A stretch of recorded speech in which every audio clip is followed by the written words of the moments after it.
start. So, Sasha, could you please check whether everything is okay with the sound?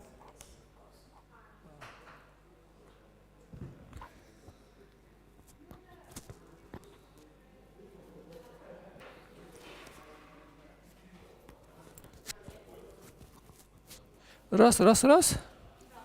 Okay, that's nice.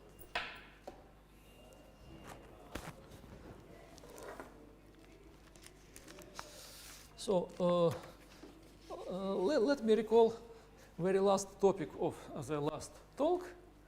So it was implicit functional theorem and constant rank theorem. We will use this theorem in order to build the notion of complex manifold. So on which black band I should not write? On this one? Yes. Or, yes, okay, let's cross it out.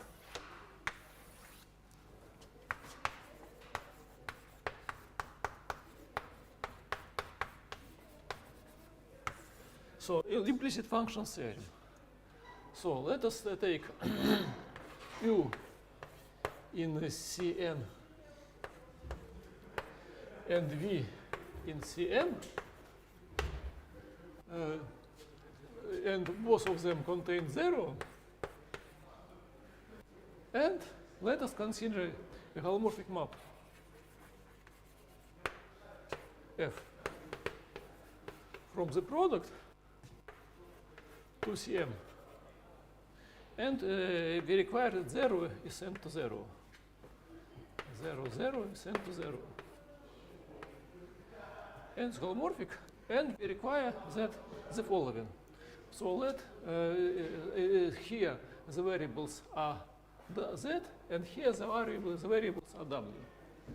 And we require that the Jacobian matrix in w variable of the map F has non-zero determinant.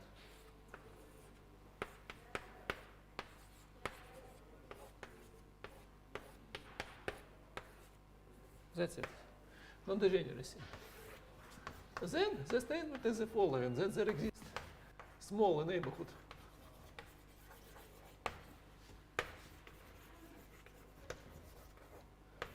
U prime and V prime of 0, neighborhoods of 0, such that in the product of smaller neighborhoods, the equation that F vanishes is equivalent to the equation that W is a function of Z, where G is a holomorphic function. Function from U prime to V prime. And so this was implicit function theorem. And there was yet another theorem, which is constant rank theorem.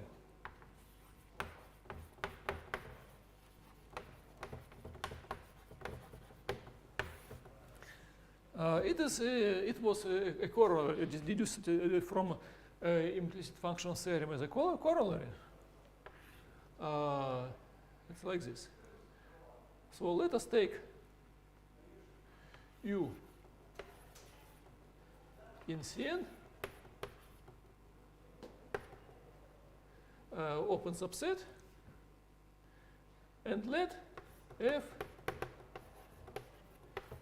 be a holomorphic map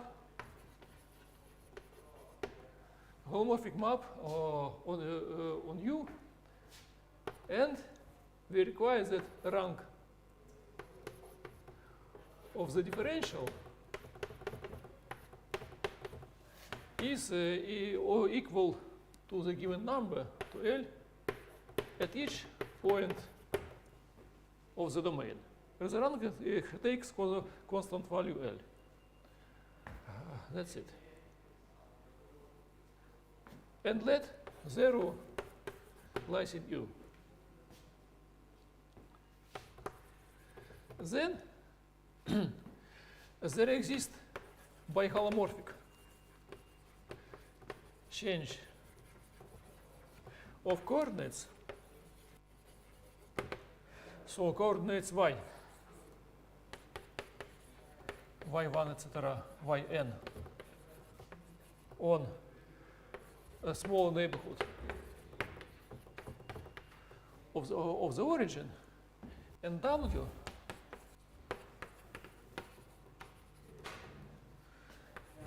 on and we require that f of 0 is equal to 0, just for simplicity. And and there is a biholomorphic change in the neighborhood of the origin in the image, in which f is just a projection. y1, etc., yn is sent just to the first L coordinates 0, 0, 0. That's it. That's constant rank theorem, and now we are ready to define what are complex manifolds and what are complex submanifolds. So, roughly speaking, a complex manifold is a real to a complex n-dimensional manifold is a real two n-dimensional manifold where we fix an atlas, a collection of charts with transition functions from between charts being biholomorphic. And that's it. That's all about definition. But let me make a formal topological definition, manifold theoretical definition. So, M, topological space, countable base. Count topology base.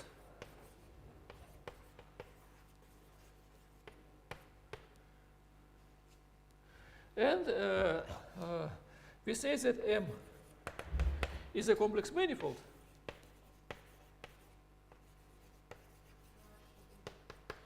if it is covered by open subsets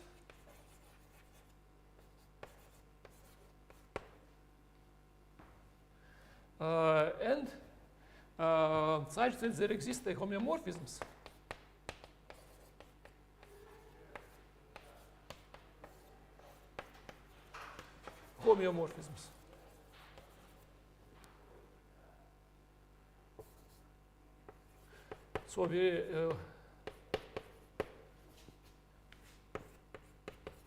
So we say that M is complex manifold of dimension n if it can be covered by open subsets, equip it with homeomorphisms on some domain in Cn,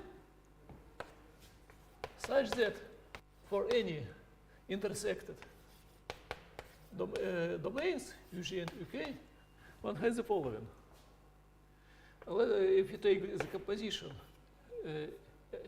Fk composite with Fj minus 1,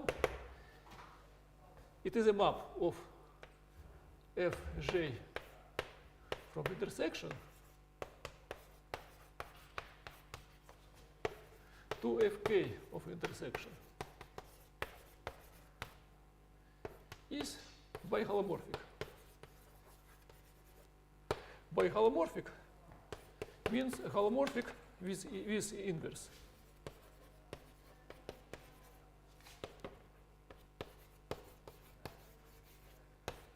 That's it.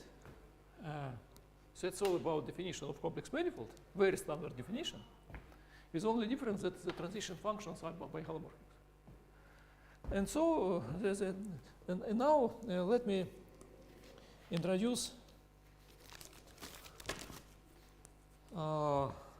basic example of manifolds which are submanifolds. So let me make the following remark. Here it is required that the transitions are biholomorphic. Holomorphic with inverse. Remark. Every holomorphic homeomorphism is biholomorphic. So this remark is a non-trivial statement, and I will not. In order to save the time, I will not prove it right now, because it is better to have some theory, some analytic set theory at our hand, and so just I make it a separate remark. So example is a submanifold. So what is a submanifold? And let me just, first of all, let me define holomorphic functions on manifold. Definition. So f is a holomorphic function if for any chart of atlas one has the following. So it is holomorphic in the corresponding chart.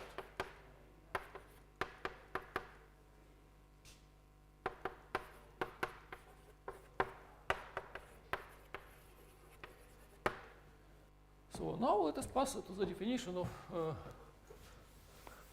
submanifold.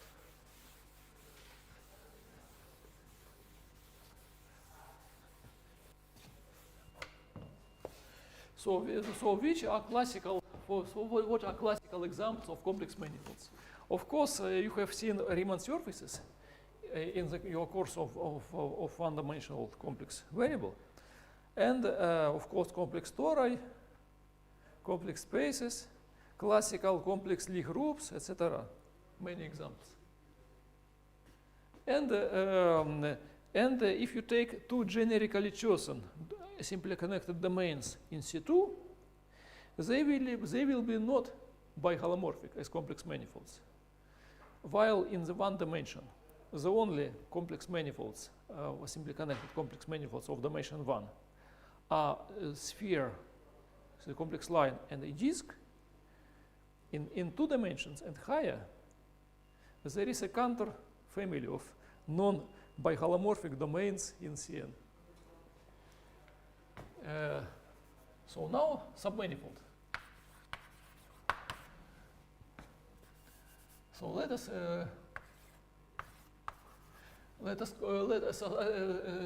take a subset in a complex manifold.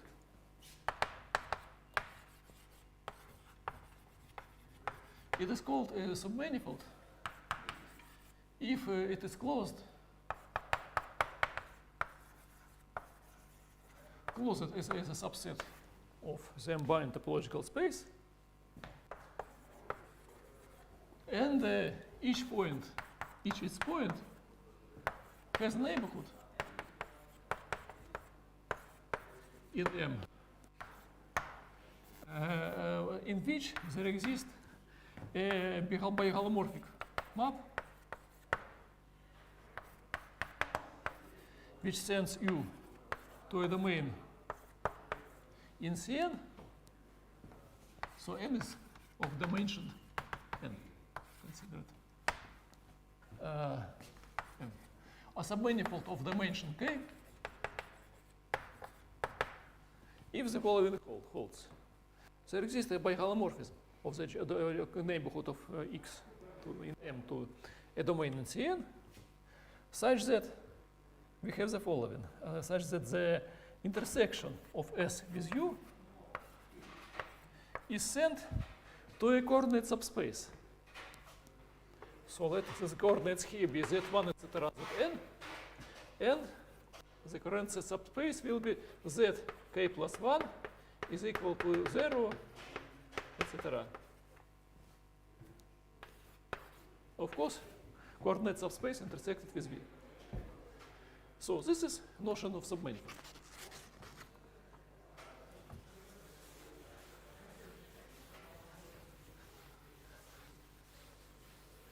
And of course, submanifold is a particular case of complex manifold itself, because if we have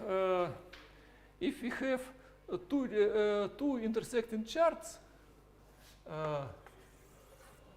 Uj and Uk, then so we can choose charts which are okay in this sense, and that's what we got. So one part of our subset is sent here, and the other part is sent there. And so we have a transition which is biholomorphic, but the point is that this subspace, this coordinate subspace, will be invariant on the transition map. And since the transition map is biholomorphic, its restriction to invariant subspace is also holomorphic. So it's a particular case of complex manifolds. And let me just provide basic examples. So, example.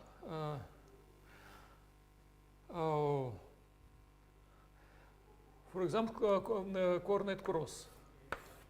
This is not a submanifold, of course, because this point, the origin has no neighborhood where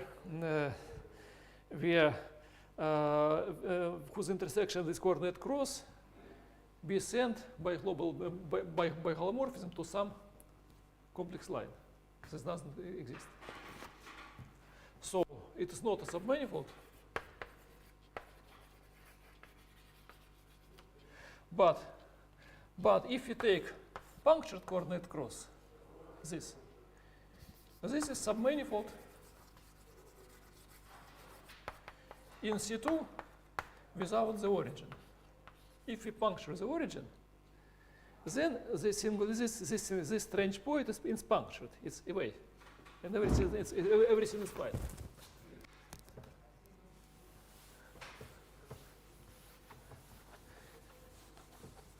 So now let us provide basic examples of submanifold.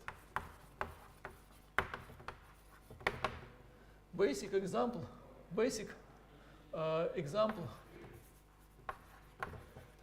source of submanifold.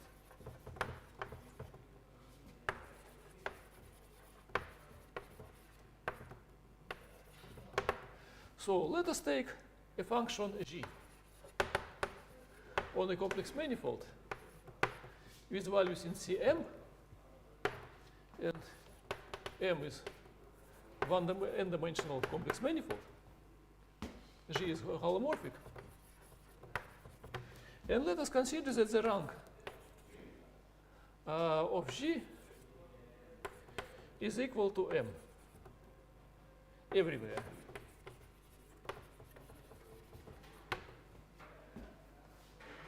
And let everywhere. And let 0 lies in the image. Then the preimage of the origin is a submanifold. And this fact that it is a submanifold, it follows immediately from constant rank theorem. Because of the following. So G in appropriate coordinates, G is locally a projection. G is locally a projection. It's not only a projection, it is projection on some subspace. And this preimage is locally a fiber of this projection. And therefore it is a submanifold just by very definition. So what I have told right now, it is something completely trivial for those who are kind of familiar with basic notion of manifold. Everything is just holomorphic. So now let me state the following theorem.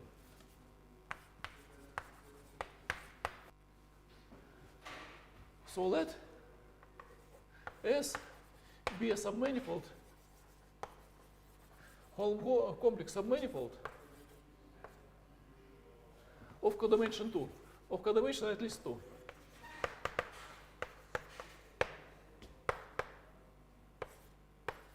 Then the statement is the following. Then every function holomorphic on the complement of S extends holomorphically to all the points of S, extends holomorphically to all of M.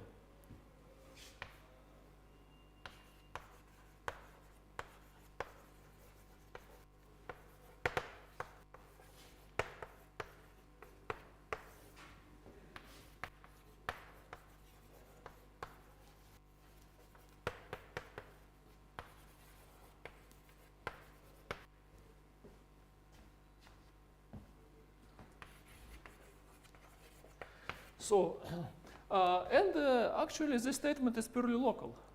It is enough to prove this statement in some holomorphic chart. In some holomorphic chart, where S is just a piece of coordinate subspace. And therefore we consider the following situation, that M is a polydisk, a unit polydisk, and S, so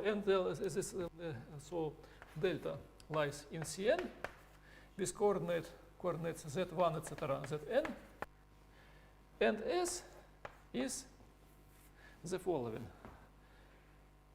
Z1 is equal to Z2. We can consider that it lies inside a codimension 2 subspace.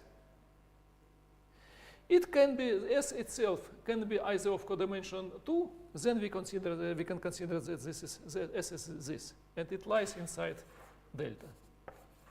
And if it is a bigger codimension, we can say that S lies in a smaller coordinate subspace. Z1 is equal to Z2, etc., to some Zl is equal to 0. But in any case, S, we can consider that S is already inside this codimension 2 subspace without loss of generality.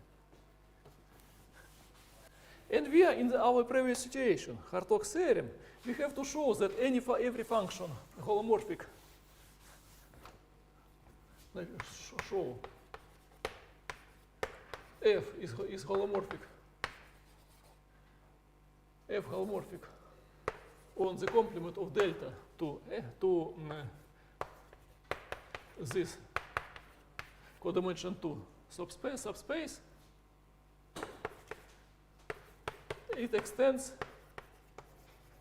holomorphically to all of delta. And this will be enough to prove. And by the way, we have done this during the seminar last time, right? But I will repeat anyway, just how the proof was like.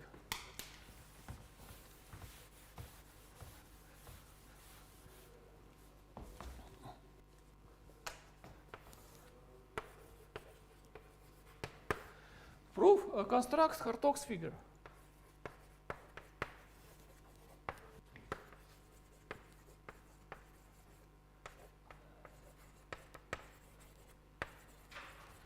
H lying in this complement.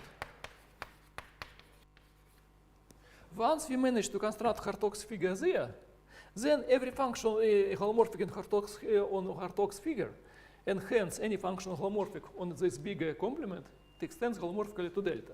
And let us construct this. It will consist of two pieces. A is Z1 is different from 0. And B is the unit disk of radius 1 cross a subset V. So V is defined by just by inequality Z2 different from 0. And it lies in n-1 dimensional subspace. That's it. V and it lies in delta 1, 1, 1, 1, 1, and here the number of ones is equal to n-1. This is a polydisk in line in codimension 1 subspace. That's it. And we have H, which is the union of A with B. And this is Hartog's figure.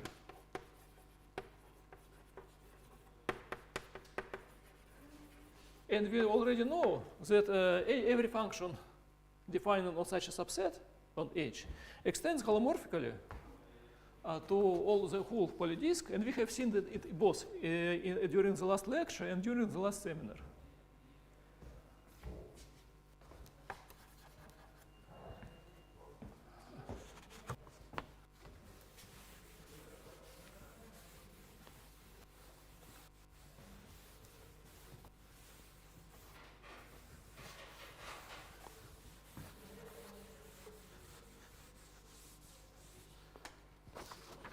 So now we start new important topic, which is called analytic set theory.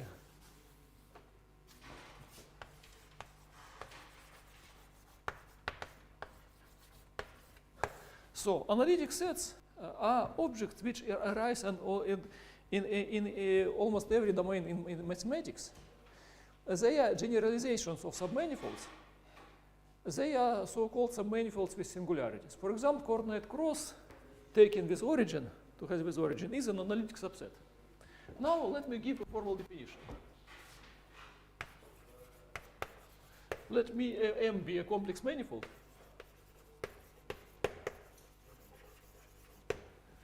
Is a subset A. So definition. A subset A is called an analytic subset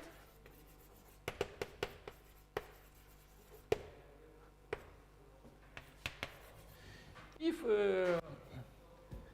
each point of the manifold has a neighborhood that admits a collection of holomorphic functions f1, etc., fk,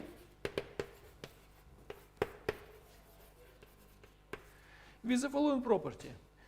The intersection of U with the subset A is the joint zero locus of these k functions, such that the intersection of A with U, the part of A lying in U, is given by k analytic equations if j is equal to 0.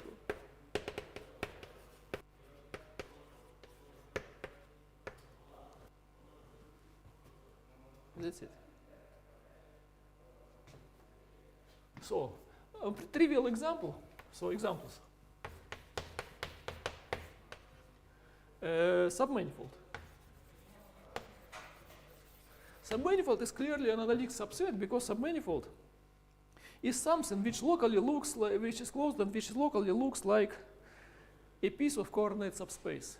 A coordinate subspace is clearly given by the equation that some coordinate functions vanish. Yes, and just trivial remark. Just some remark about this definition. Here, the point x need not lie in A. It may be away from A. And the collection of this function may be just empty. May be empty, or this function may be just all of them are equal to 1, for example. It is possible, and this as a set will be empty. It's completely possible. And remark? Isn't k fixed? Sorry. K, no, not fixed. No, k depends on x. Ah, okay. K is not fixed. And as a trivial remark,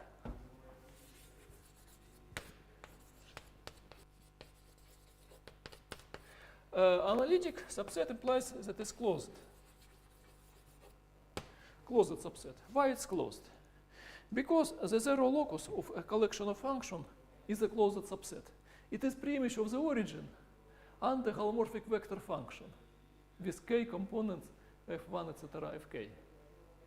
So the intersection of A with any neighborhood, so each point x has a neighborhood whose intersection with A is closed.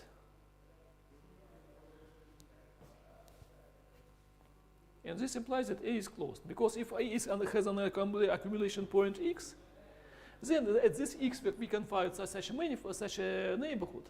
And we know that in this neighborhood, the intersection of A with this neighborhood is closed, being zero locus of holomorphic functions. And that's it. And therefore, x being a combination point of closed subset lies in this closed subset.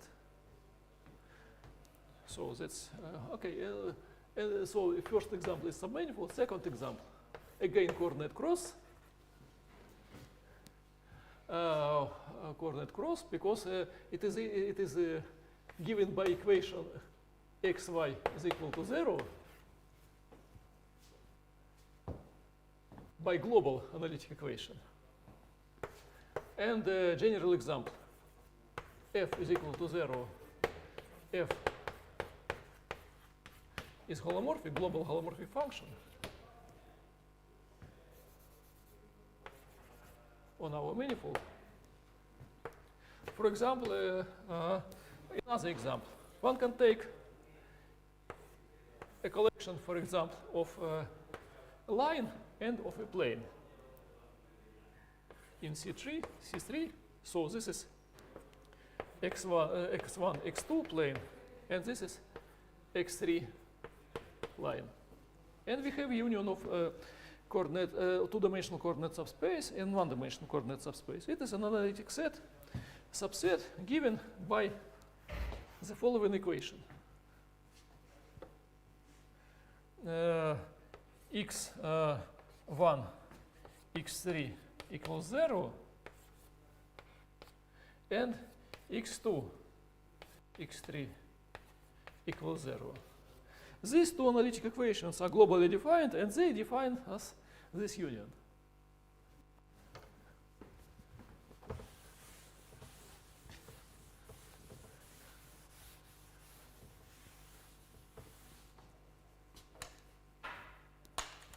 So now,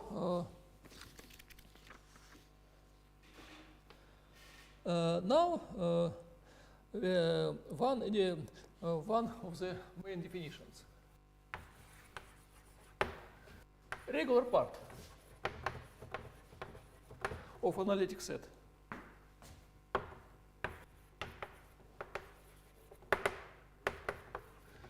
It is a subset of those points in the analytic subset such that there exists a neighborhood in the ambient manifold for which the following holds. The intersection of A with this neighborhood is a submanifold in the neighborhood of U. So that's the picture. We have a very wild analytic subset A.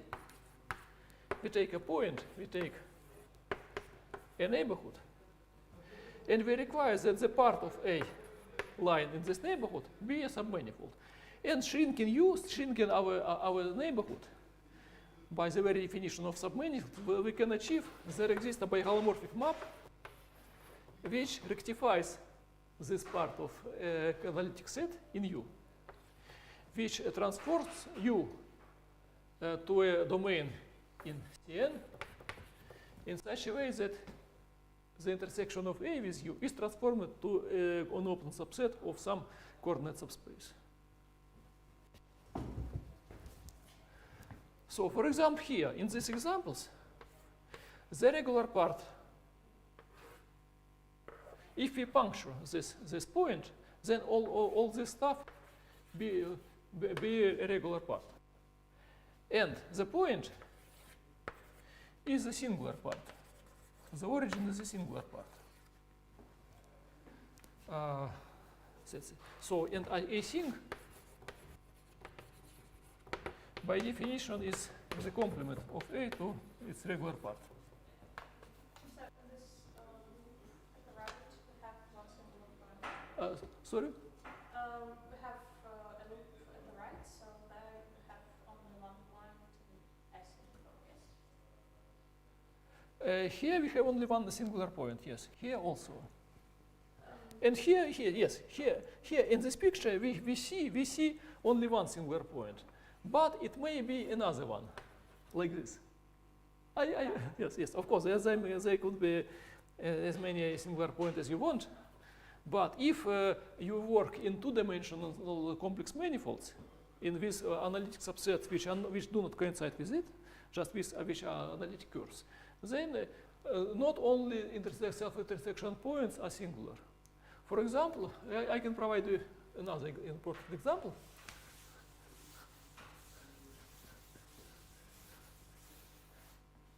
Example. The famous cusp. It looks like this. And this is a singular point.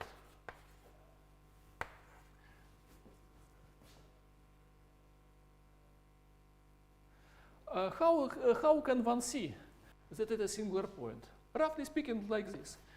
Suppose the point is regular. Suppose we have an analytic curve, a curve in C2, and we would like to check whether the point regular or singular. Suppose we have a regular point. Then a small piece of straight line generically chosen intersect our subset locally at one point. But if we take a holomorphic curve, or just, for example, a straight line here, passing through the origin, and when we move it slightly, then it will be forced to intersect our subset in 2 points, not 1. This is the abstraction why this point is indeed singular.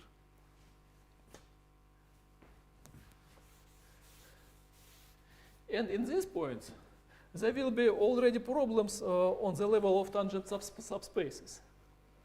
Because there is notion of tangent space at a point of the complex manifold. And this, it inherits a structure of complex vector space of the same dimension as manifold.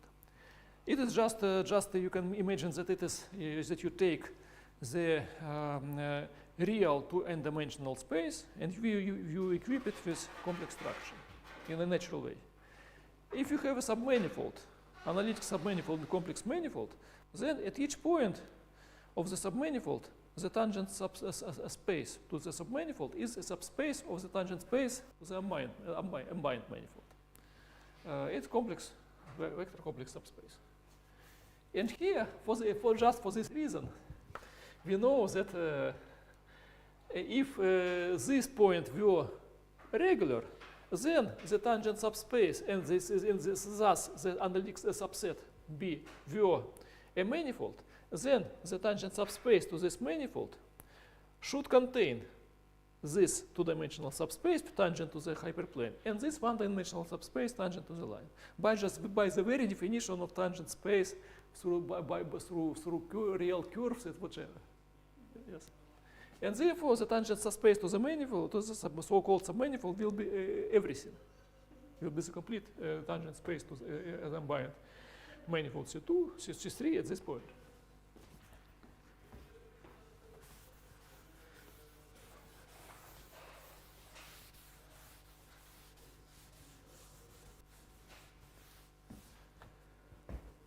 So now, let me discuss some basic properties of analytic subsets. So how much time do I have? I will prefer to, sorry? Quite a lot, great, excellent. Then we have enough time to discuss this.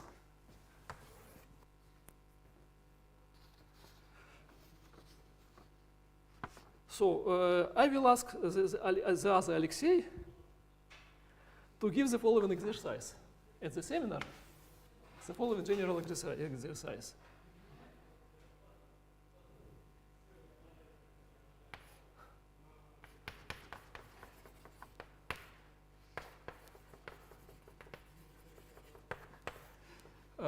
So this is an important exercise. Please recall to the other Alexei if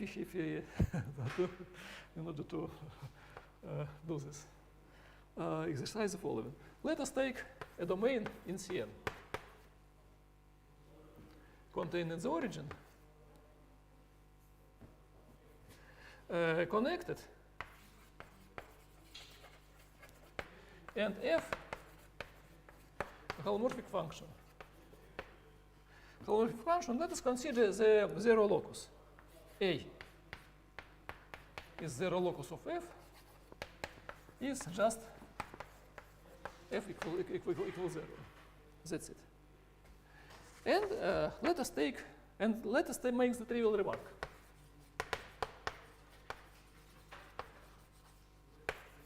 A reg, the regular part, lies in the following subset.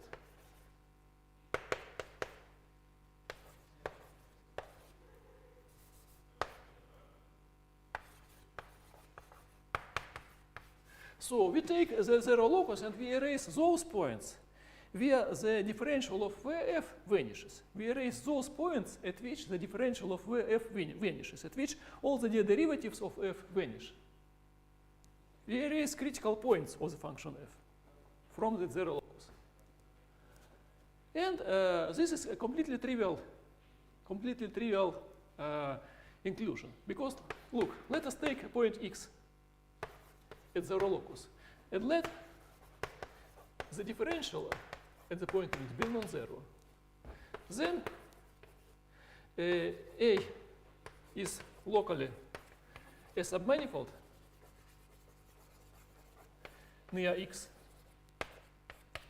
by implicit function theorem.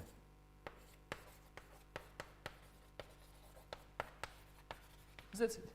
This differential, this non-vanishing of differential, is the same as in the implicit function theorem. I think the inclusion should be the other way around. Sorry. I'm sorry. Thank you. Yes, the other way. Yes. Thank you. Of course. So all this stuff lies in the regular part. Thank you. And now what is non-trivial? So exercise to do.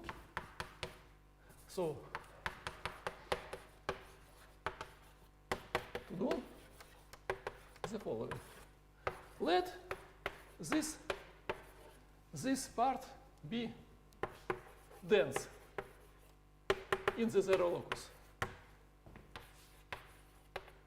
Prove that that the singular part, is exactly the complement.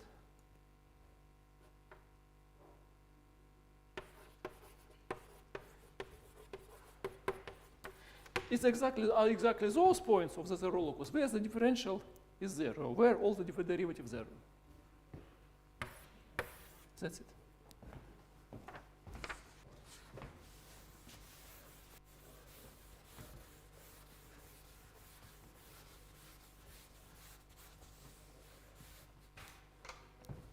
And now let us prove the following theorem. It's not even a theorem, it's a proposition.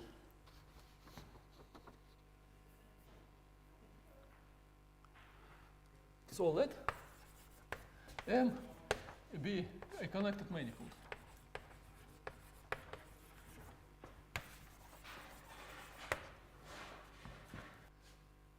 And let A be an analytic subset.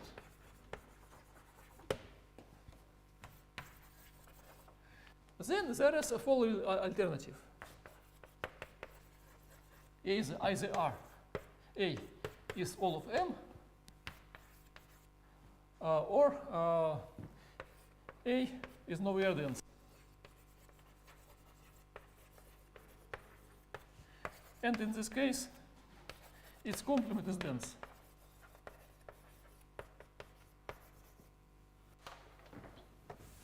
And this is just a uniqueness of analytic extension story, and nothing more than that.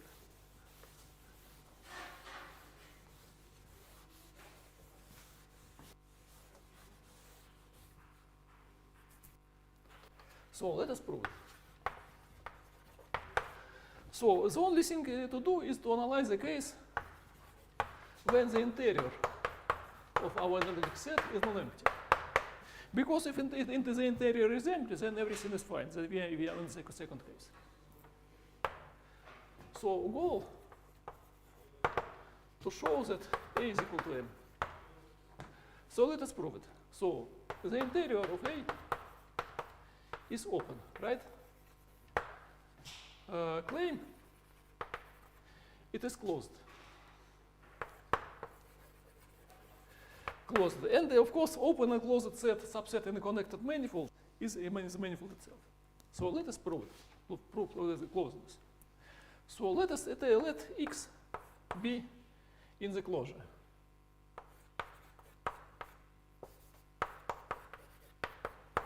In the closure. So what is the situation? Well, here is point X, and arbitrarily close there are regions line in the interior of A, arbitrarily close.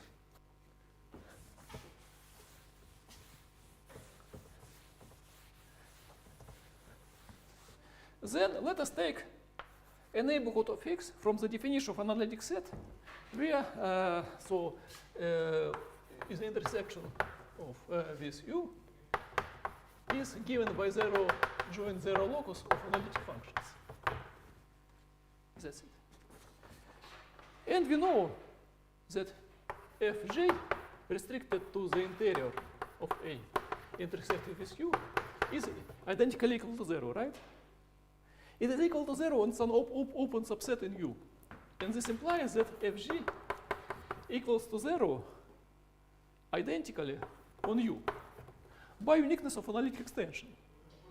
If a function vanishes on an open subset of a connected neighborhood, then it vanishes on the whole neighborhood by uniqueness of analytic extension. And therefore, U lies entirely in A. Because all the functions here which define A, they vanish identically on U. And therefore, we have this. And therefore, U lies in the interior of A. And therefore, X lies in the interior of A. And closeness is proved.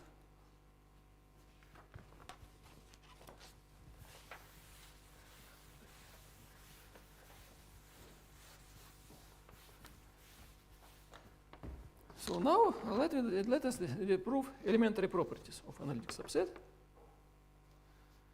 Proposition. Let A1, AM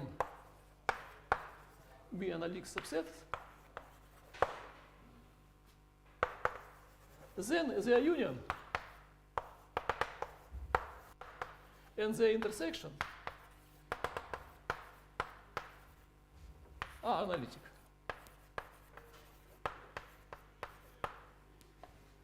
So let us prove this.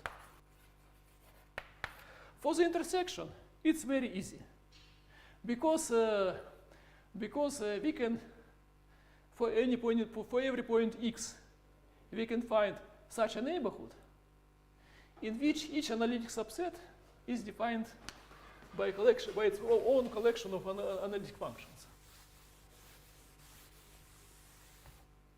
So given X, we can find a neighborhood of U and the analytic functions F1J.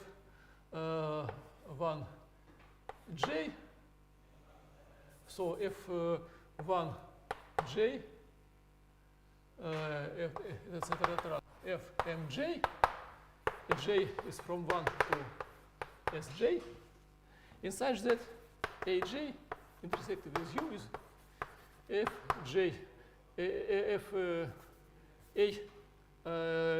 K intersected with U is Fk1, etc. Fk Sk is equal to 0. That's it. And this intersection corresponds to the equation that all this Fkj is equal to 0. That's it.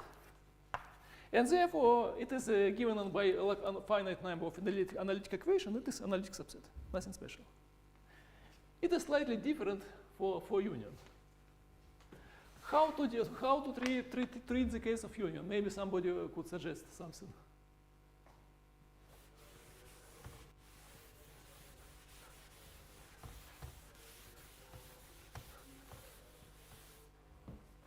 Again, we have these functions. How to write down an equation, a system of equations satisfied by this union? Well, it's easier to start with a case where M is equal to 2 and write proceed by induction. Exactly, yes. We can do this by induction, yes. So let's also M equal to 2, right? Just let us do this for this case. We have A1 union with A2. Here we have functions F1, etc.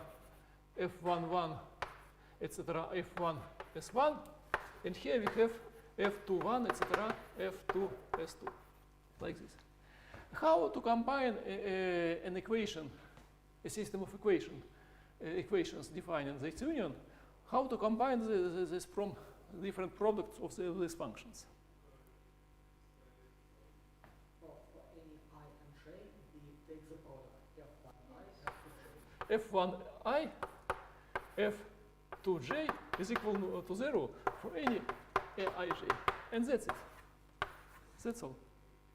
Thank you.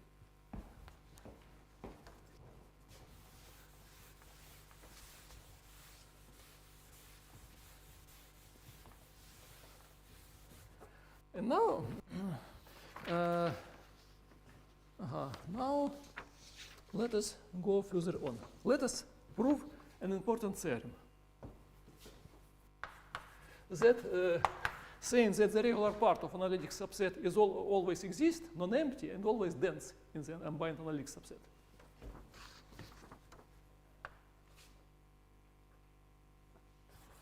A regular part is always dense in A. Let's prove it.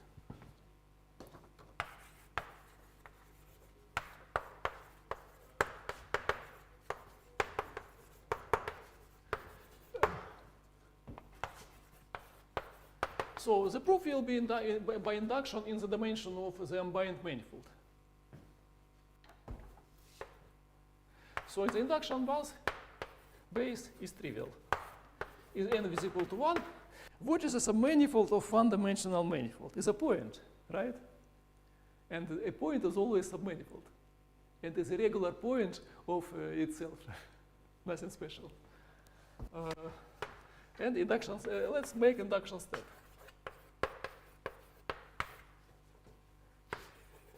So let me prove for n less than or equal to k. And let's prove for n bigger.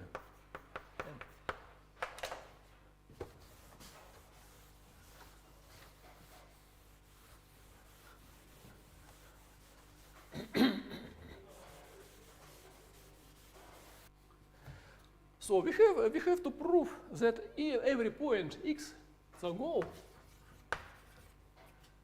every x, point x of A, lies in the closure of the regular part, can be approximated by regular points. Let's prove it. So let us take x and fix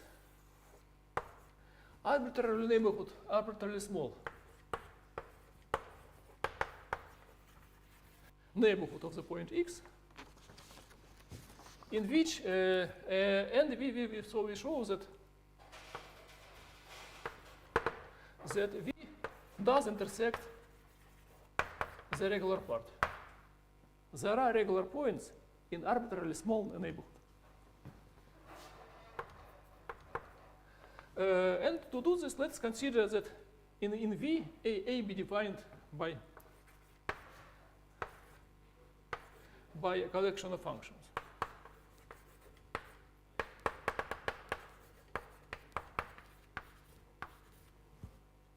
And we even consider that V is just a manifold, the ambient manifold, and A is just as analytic subset lying there. That's just, it is a purely local issue.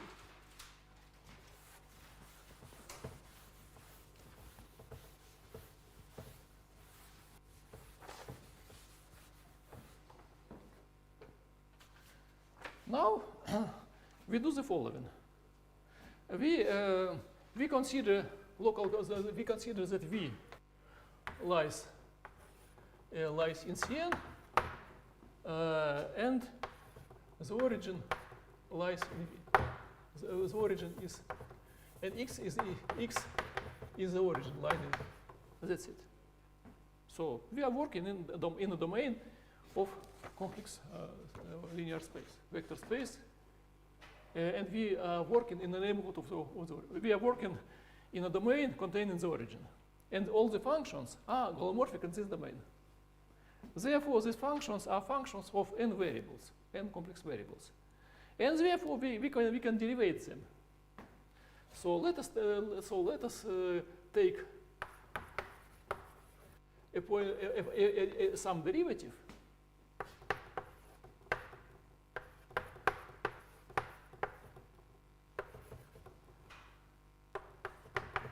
with the following properties.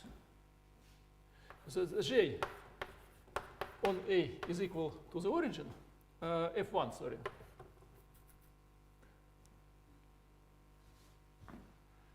And,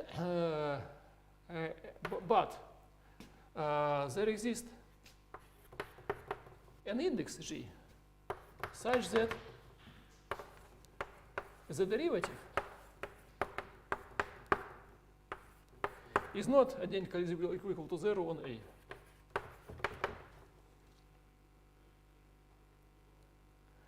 Such a derivative exists. Indeed, if all the in the opposite case, all the derivatives of the function f1 vanish identically on A, and therefore they vanish at the origin.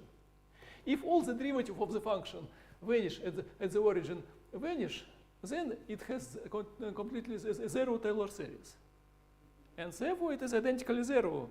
And it is not an interesting function to define analytic subset. Here we consider that all these functions are not identically equal to zero. Therefore such a derivative exists.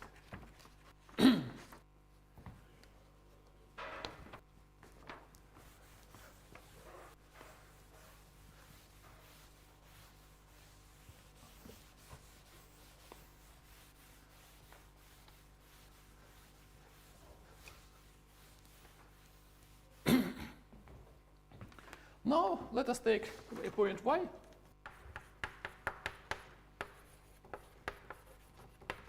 for which this derivative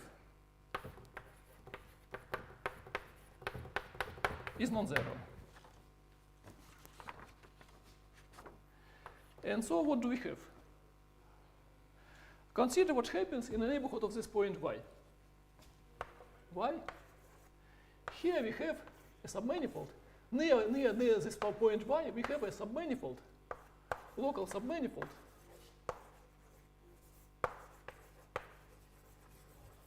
which is given by equations j equals 0. That's j equals 0, right? It is local this subset near y is local submanifold because at least one of the derivative is non-zero. More precisely, there exists neighborhood u of y such that u intersected with this locus is a submanifold in U. It's completely trivial. And a submanifold, it is a manifold of dimension n minus 1 containing the intersection of our analytic subset with U, right? And we know that this and we know that this is analytic subset in U. In analytic subset, let us denote this by Sj. Analytic subset in Sj, right? This is analytic subset in U, but also analytic subset in this complex manifold in Sj, right? And this complex manifold has less dimension, and therefore A sub intersected U reg is non-empty, right? And it is dense in this analytic subset. Is dense in this analytic subset in Sj, right?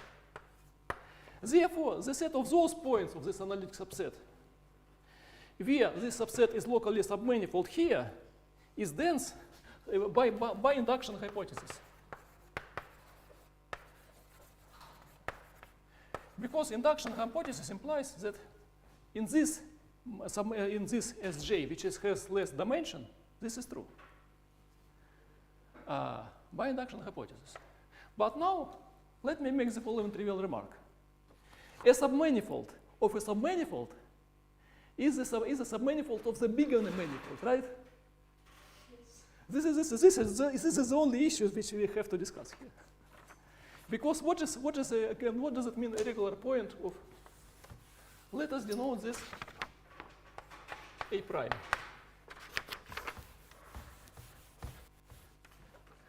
A prime is open subset in A, right? Z in A prime reg is equivalent to the statement that A prime reg, I prime, is a submanifold in Sg near Z. But this, due to the previous trivial remark about submanifold to submanifold, this means that A prime is a submanifold in V near Z, right? And therefore, it is a regular point. Therefore, Z lies in the regular part of the set A. It lies in the regular part of its open subset, A prime. And therefore, since it is open, then it is also a regular point of A. And that's it. Theorem is proved. So we have still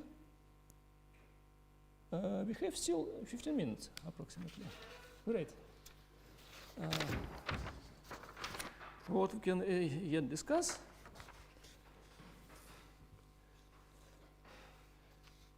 We can discuss extension of another. There is an important theorem on extension of bounded holomorphic functions, which are holomorphic outside an analytic subset.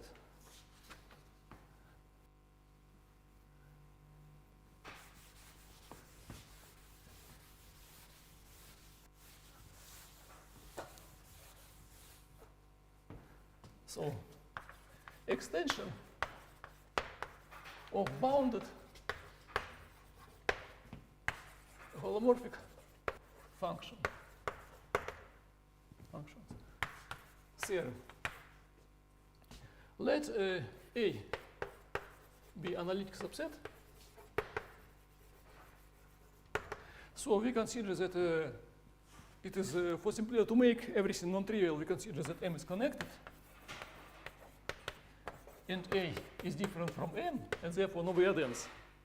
And let F be a holomorphic function on its complement. If F is bounded, then F extends holomorphically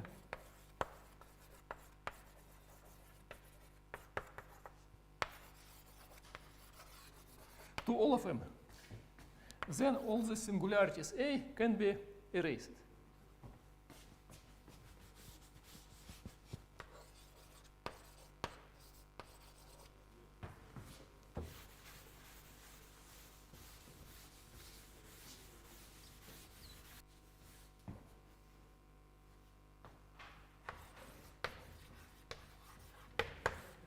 So let us prove it. A statement is local, is purely local, and we consider that M is a polydisk lying in Cn, and A is an analytic subset. Z are in polydisk, and A is defined by some number of analytic equations. And shrinking polydisk if necessary and then redscaling, we consider that Fg are holomorphic in the polydisk. And we have to show that every function holomorphic on the complement O2A and bounded extends holomorphically to the whole polydisk. The Hartog's stuff does not work because we already know that it's completely false without bounded assumption. Take one-dimensional case, erase a point, That's counterexample without buttons. And this generates counterexamples in high dimension. Take just a punctured disk, cross another disk. This is another counterexample. And so now what we have done? We have erased from M, we have erased a tiny subset, the intersection of zero loci of holomorphic functions. Let us consider that, so we consider that f is not identically 0. And I have very bad notations. Let me call this function g in order to avoid confusion.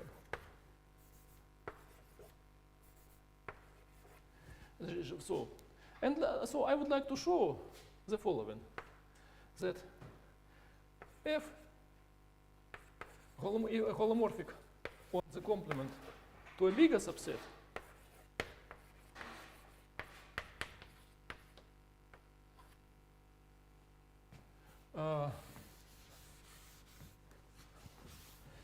if f holomorphic on the complement to zero locus of just one function and bounded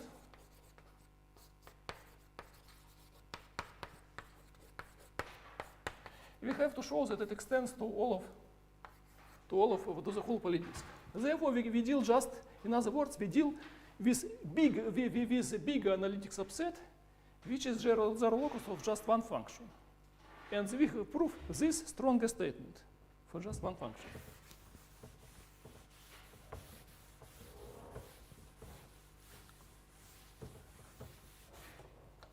So let us take the zero locus. G1 is equal to 0. And let us take a point. Take a point. A point and local coordinate system. They centered at this point. So let us, to fix all the basic ideas, we consider that n is equal to 2.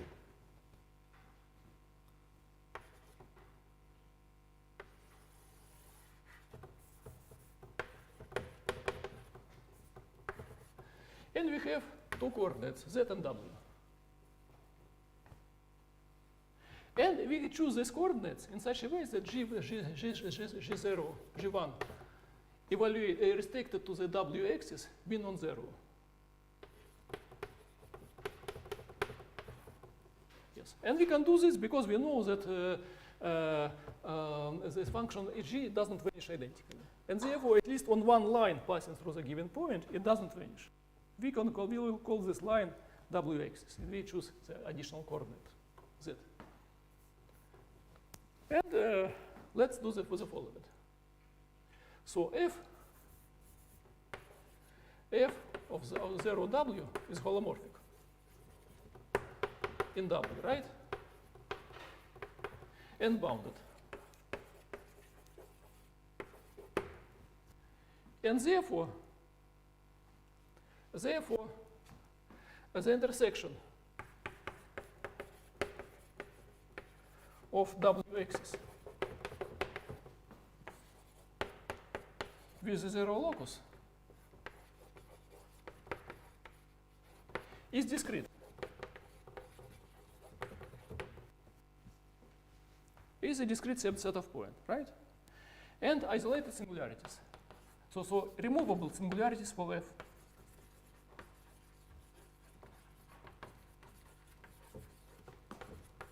Because f is bounded, and the f as a function of one variable, it is holomorphic on a punctured part of w axis, punctured at the discrete subset where g vanishes. And each discrete subset where f has isolated singularities and where f is bounded can be erased by one-dimensional complex analysis. And now let us make yet another assumption. Let us consider a polydisk. Delta prime is delta with r, etc. r with f less than 1. And we consider we made the following assumption that G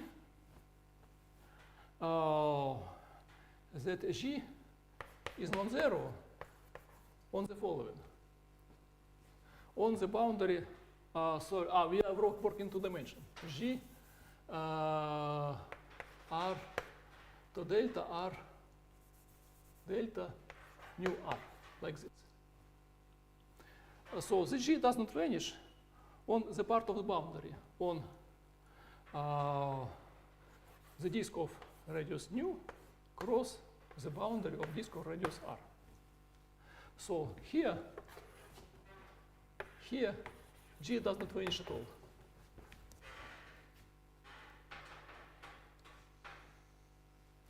And we can write Cauchy formula. For in dr. F of zw is equal to 1 over 2 pi I, the integral of zeta modulus zeta equal to R, f of zeta divided by zeta minus w. It is a Cauchy formula for a function in one variable, because we know that function in one variable is holomorphic. We can write down this Cauchy formula, f of zeta, that's it. And as usual, the subintegral expression is holomorphic in W line, here there will be the variable Z, holomorphic in ZW line in the polydisk equation, in this polydisk delta prime. And therefore, the function f of ZW is holomorphic, extends holomorphically by this integral in the same polydisk. The integral is holomorphic, and hence the function is also holomorphic in two variables, including those points where g equals 0. And therefore we have erased the singularities in this polydisk, the so-called singularities where j equals 0. And this defines extension of f, this Cauchy formula defines extension of f to this smaller polydisk. And therefore we can extend a function to a neighborhood of any point of the zero locus in this way, by Cauchy formula. So we have yet 3 minutes. Can we have done something in 3 minutes? But I think we have done quite a lot.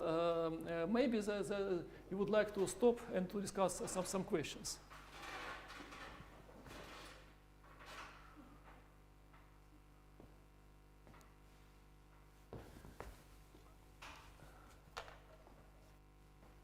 So here the proof is done in 2 steps. To be just honest, in the first step I should have chosen this polydisk delta prime at the very beginning with this property. I can do this because G does not vanish identically as a function of one variable. I can just make this polydisk, choose this polydisk appropriately, shrinking horizontal side and fixing vertical side, vertical radius. And then I write down Cauchy formula for the function of f as a function of one variable w. I can do this because all the potential singularities can be erased because function is bounded on punctured complex lines z equals constant. And this Cauchy function extends us, this Cauchy integral extends as a function to this polydisk. What is V? Sorry? I'm sorry, what is V? What is Delta VR. delta w? So we are working in 2 coordinates. No, And not W. sorry? Right? I have delta VR. New. It is new. It is some number, new, some positive number. So we can carefully choose this polydisk in order this property be satisfied. Do we have some boundaries for this new? Some bound on new. It is like this. It is so. How to construct this polydisk? It's very easy. So take the restriction of function g to the w axis. So we can consider that the function g vanishes just here and does not vanish in some punctured disk, right? We fix this punctured disk where the function doesn't vanish. And we consider that the function g does not vanish on its boundary, right? If we consider neighbor vertical lines, we have the same phenomena.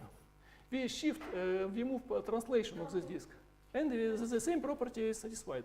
The function g does not vanish on the boundary. And that's the whole issue about the construction of this polydisk.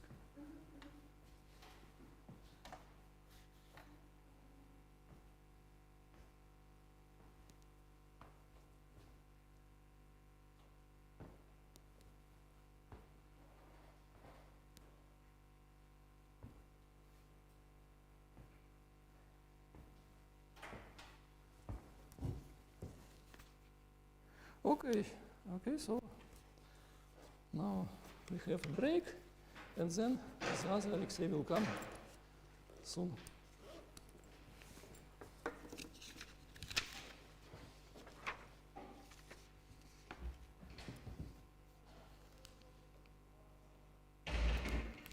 I would like to recall to everybody who is going to pass an exam, at least those of them, of you, that there is a part of seminar problems.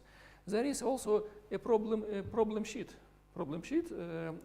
available on the internet, and I think Arseny have sent it to everybody, that you have to solve these problems yourself and present solution to the other Alexei. Just it's important part of grading. Please don't pay attention to it.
Вы на лекции дошли до теоремы Вейерштрассе, что ли? Или нет? Нет?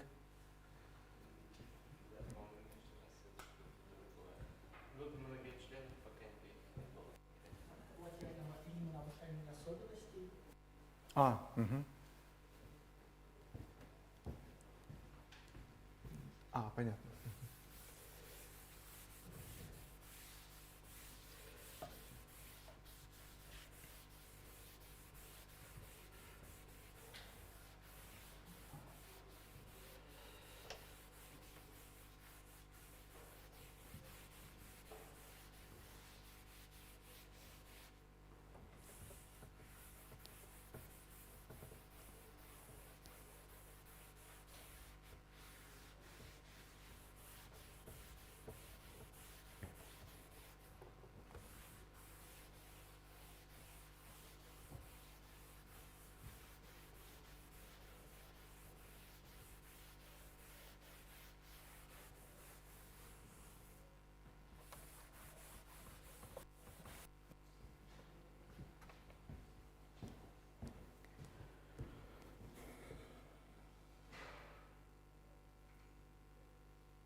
Да, но вообще были аналитические множества, правильно? Да. Ага, хорошо.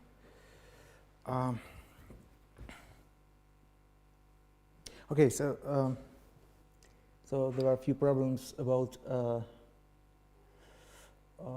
complex manifolds and complex analytic subsets.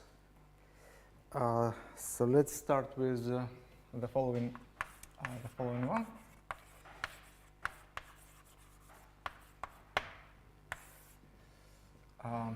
So let X be a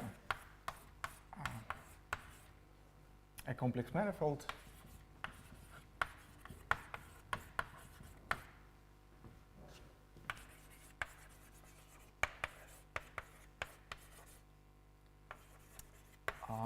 And consider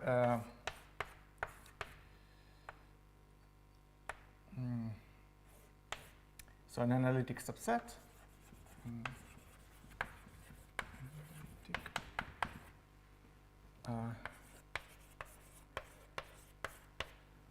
Analytic subset which is nowhere dense in X.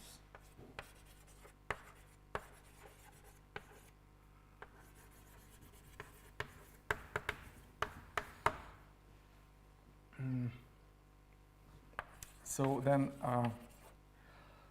the complement, so what we need to show is that the complement to A is path connected.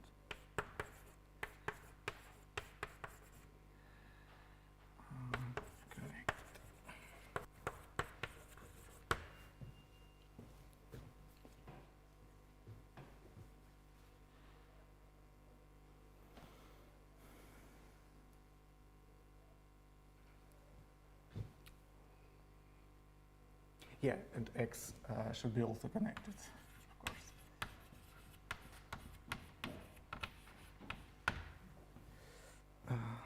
Yeah, this makes sense.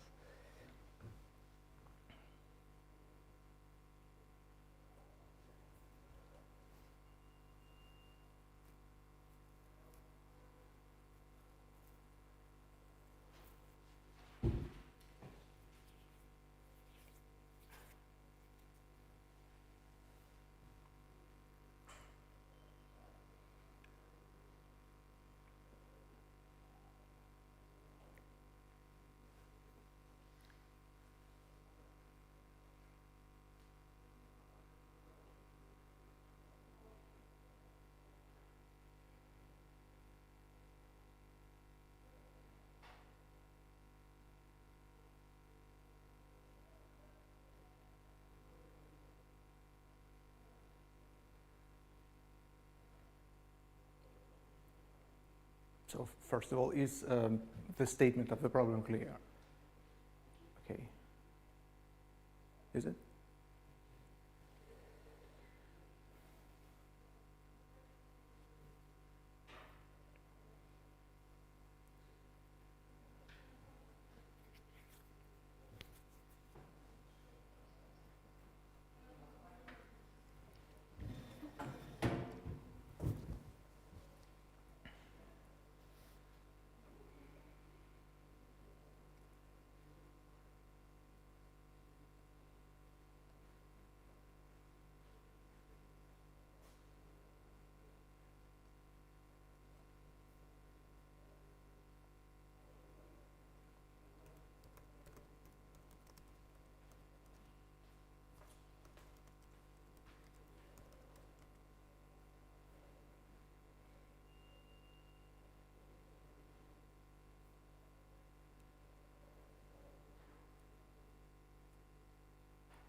Oh, yeah, sure.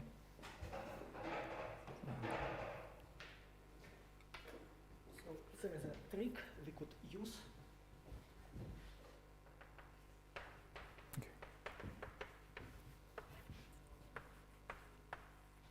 Riemann extension theorem. Mm-hmm. So suppose that x minus a is not connected. Mm-hmm. Then it is a union of two non-empty open sets. Mm-hmm.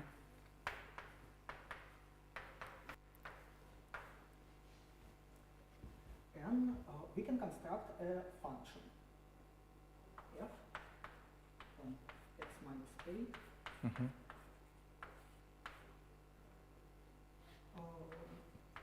by the following rule. So f on u I is just identically I for I 0 1. So Mhm. clearly it is bounded and holomorphic since it Mm. is locally constant. Yes. So that extends to m. Mm-hmm. But this is clearly wrong because, well, since it has takes on only two values, Yeah, so it's 0 on a subset which is open, for example. which is open and dense. Yes. Uh-huh. So f of x minus a, its values are only 0, 1. And therefore, the values of m when extended, denoted as f tilde, Mm-hmm. f tilde of m, its values will also be only 0 and 1, Yeah. because every point of m lies in the closure. Yes, of course. Just by continuity. Mm-hmm. Yes, but we have that an image of a connected set under a continuous. So it's Mhm. holomorphic function Yeah. is disconnected, which is Yeah, which is clearly a contradiction. Yeah, that's correct, and well, I suppose that's the way you are supposed to do this problem because, well, because of the connection with the Riemann extension theorem. But actually, you could. There is another way to do that. So let's just for simplicity.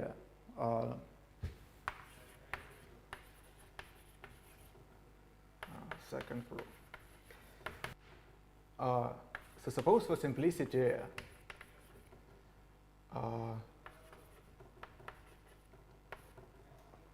the dimension of x is just 1. So what are the analytic subsets?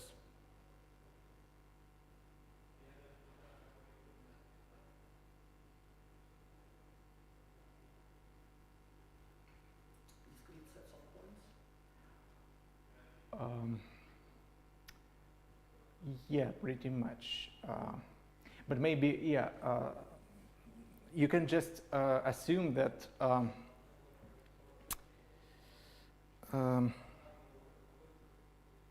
you can assume that x, so locally,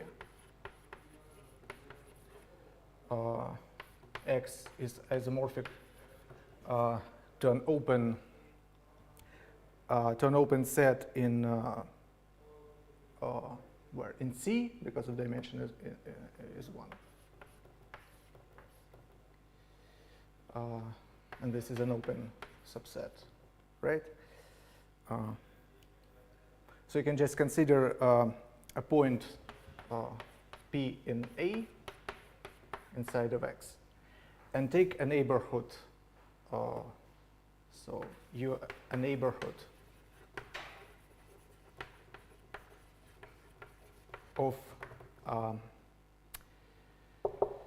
of this point.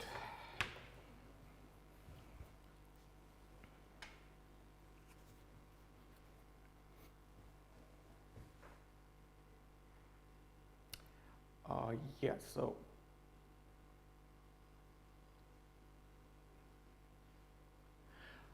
okay, so you need to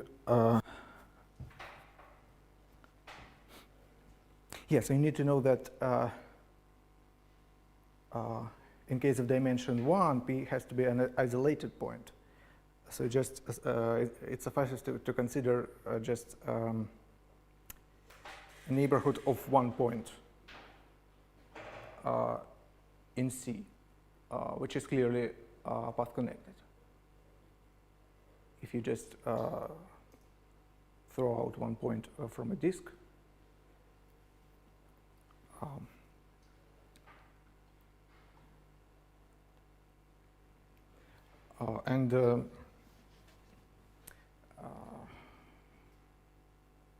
so in case of x of arbitrary dimension, you could do pretty much the same. Just take 1 point of A, take an open neighborhood in X, and then just cut it down by local hyperplanes and arrive to dimension 1. So you can just connect any 2 points in this neighborhood, any 2 points in this neighborhood by paths which are in this 2-dimensional U.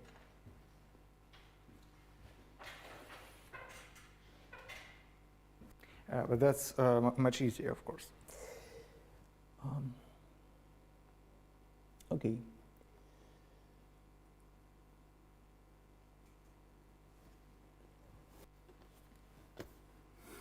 Okay, so let's proceed with the next one.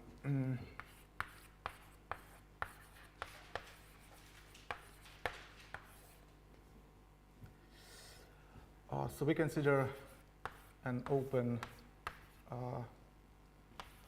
domain in C to the n.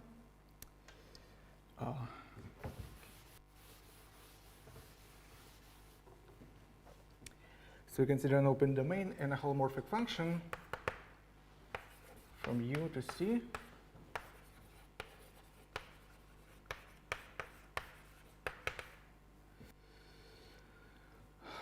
And denote by Z its 0 locus.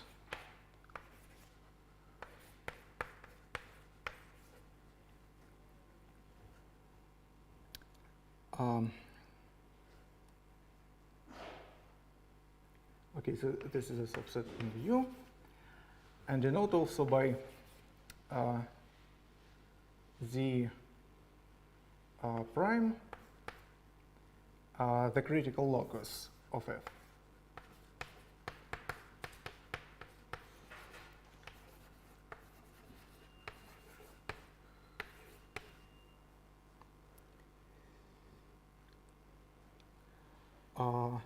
The critical locus with critical value 0.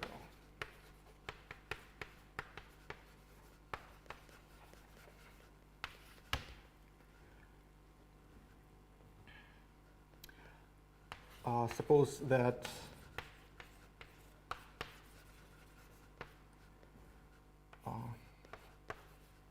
the complement in Z to Z prime is dense in Z.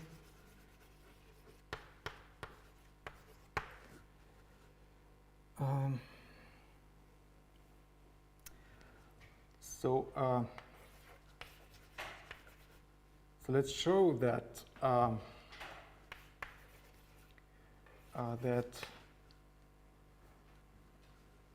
so this critical locus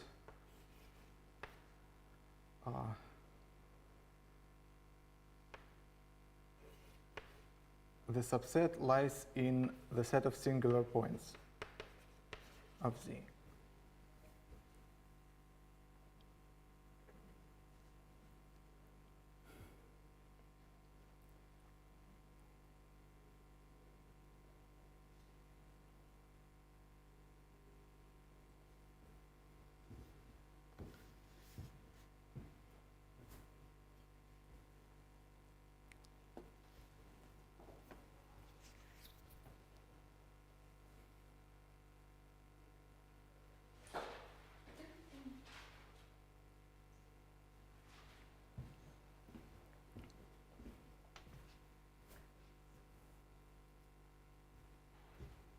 So the critical locus is just the subset of all points such that f at u is 0 and the Jacobian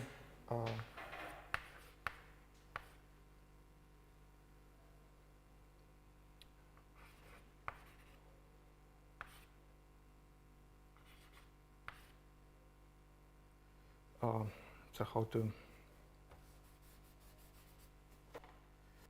and the Jacobian has non-maximal rank. Well, since its domain is one-dimensional, it just finishes. df equals 0 in this case. It's a function to C. Yes. Mm-hmm. Yes. Just df d0. Yeah.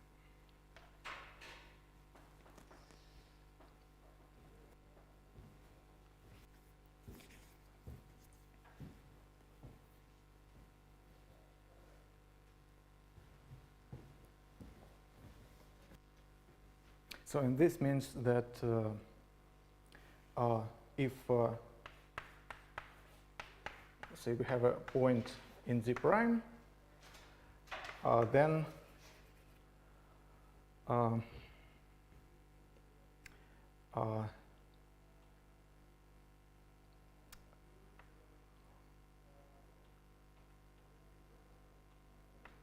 Z prime is not a submanifold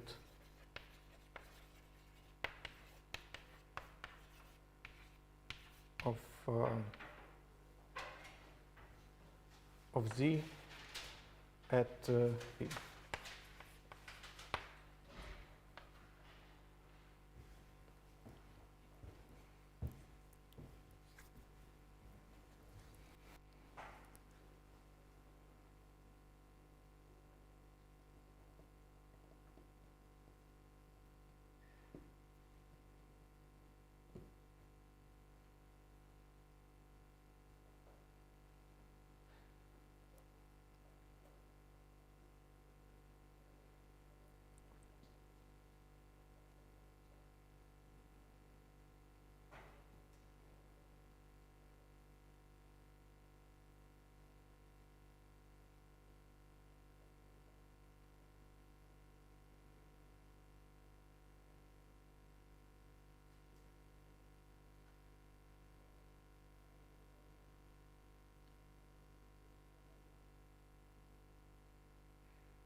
excuse me.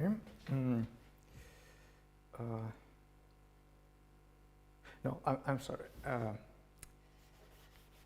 Yeah, I have to correct myself. So what this means is that every point here is here. So Z is not a submanifold of U at P. I'm sorry. It's not a submanifold. So this means that Z is singular at this point of U at P. Yeah, that's.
So my suggestion would be to argue by contradiction.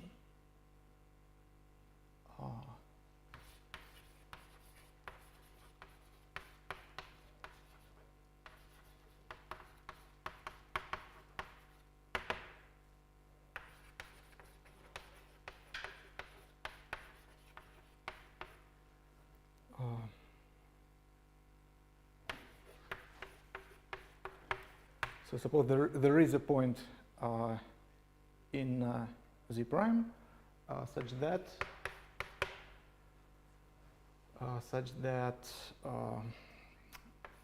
Z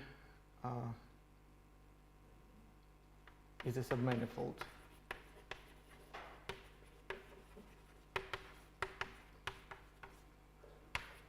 of U at P.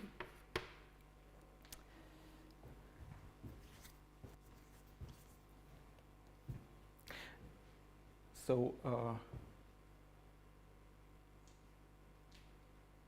so in this case, by holomorphic change of coordinates, we can assume that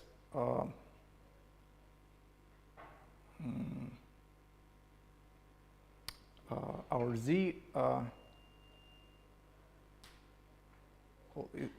is given by some simple equation. And try to find, so how to arrive to a contradiction. We should try to find some invariant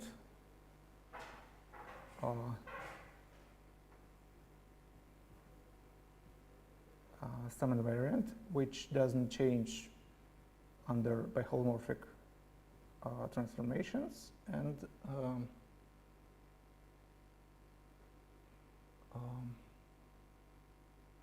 for a submanifold,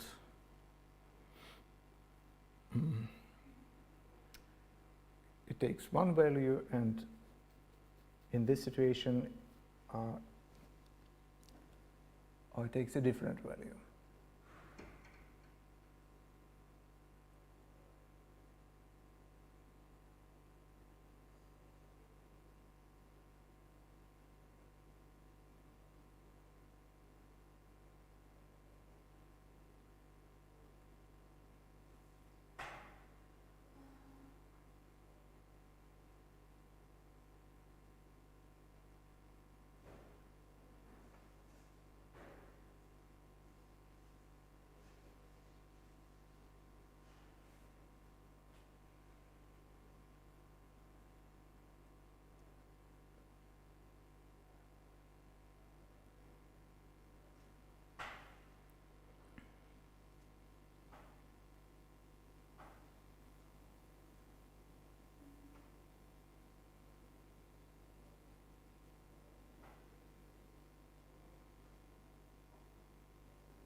Okay, so let's write down how everything looks locally. So we have just by definition of a submanifold, we have say there exists a neighborhood say V of P of P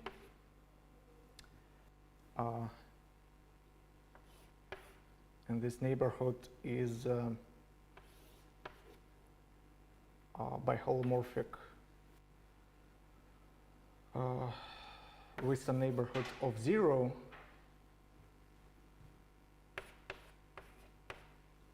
So there exists a biholomorphic map to a neighborhood of 0. So this is of 0 in what we have C to the n.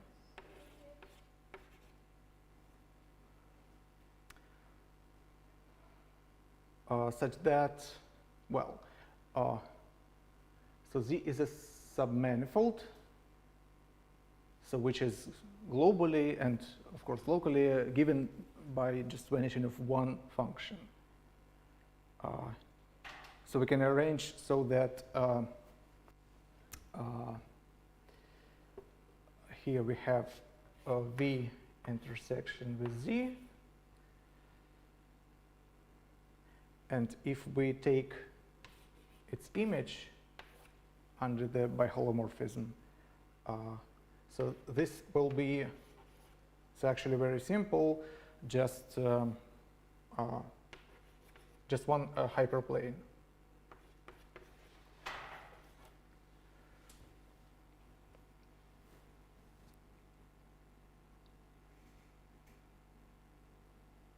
Well, to be precise, Mm-hmm. a priori it could happen that Z could be a submanifold of codimension greater than 1. We can roll that out by Hartog's theorem.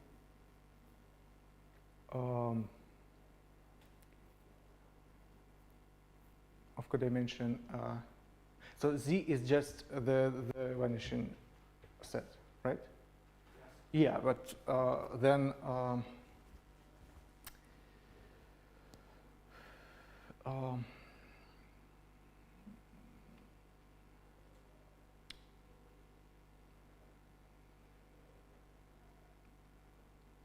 if Z was locally a submanifold of codimension greater Uh-huh. than 1, then we could take 1 over F and extend it to Z, yes.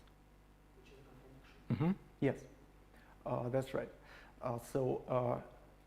This shows that the zero locus of one holomorphic function has codimension 1.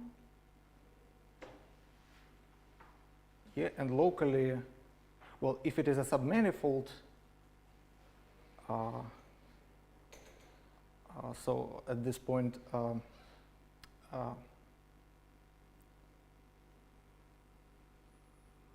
this is by holomorphic change of coordinates, we can just make it locally look like Zn equals 0.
Yeah, so we arrived at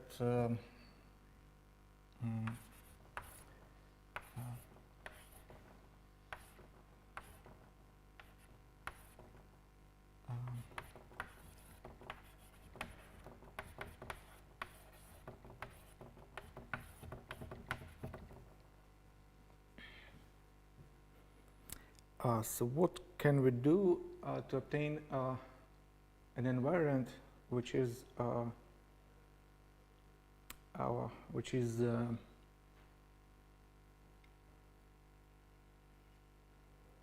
I suppose even to intersect with double.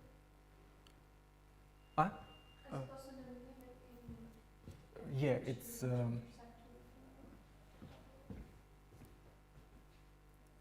yes.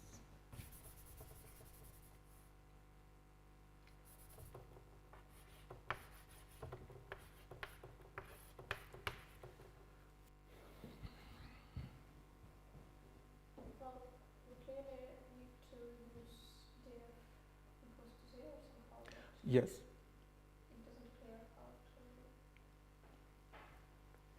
Yes. So here. So it's quite obvious that it will stay 0 under the logic function. oh, that's right. Yes. So Maybe we may use it in a limit somehow. Don't understand how. so my suggestion is to look at the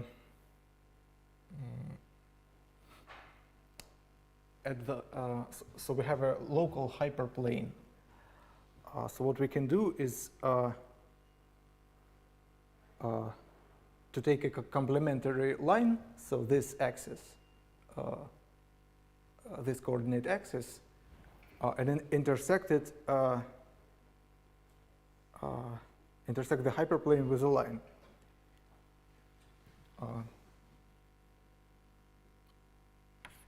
So intersect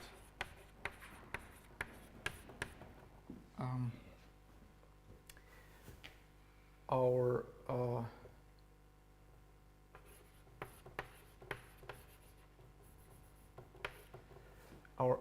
analytic subset with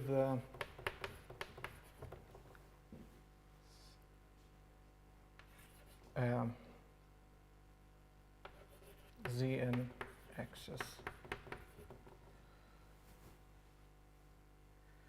with the Zn axis. And what we get is there is just a, so the intersection is just the origin.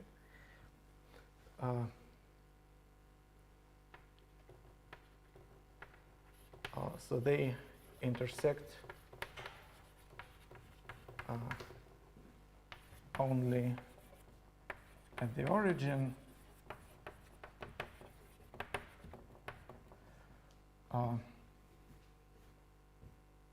So there is just one point.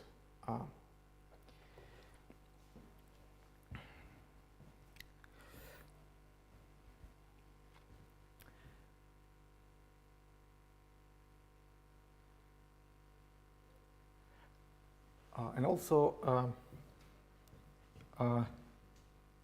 if we take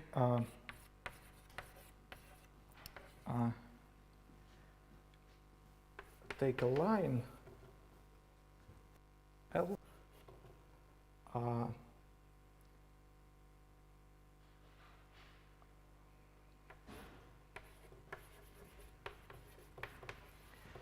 parallel to Zn axis and sufficiently close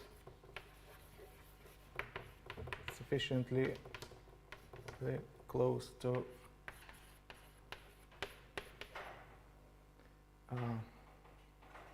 it. So the invariant I suggest to look at is the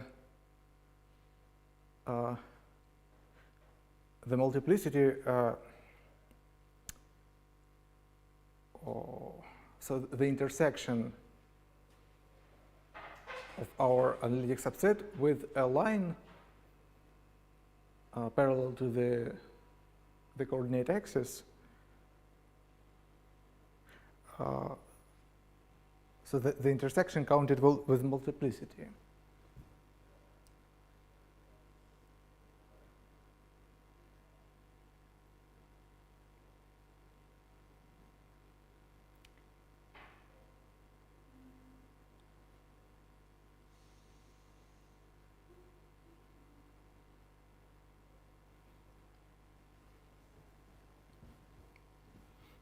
And in this case,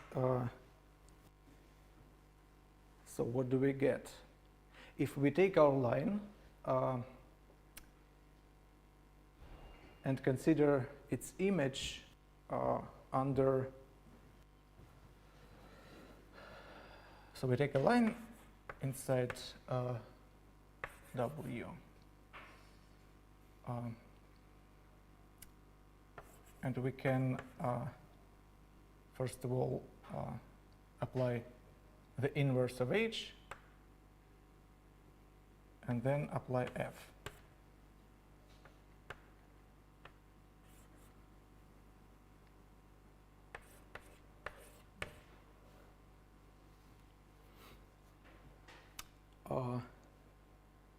So what can we say about this function?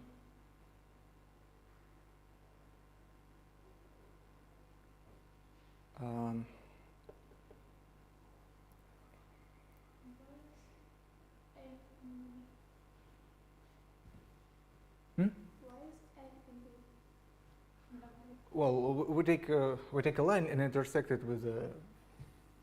Okay. Oh. Yeah.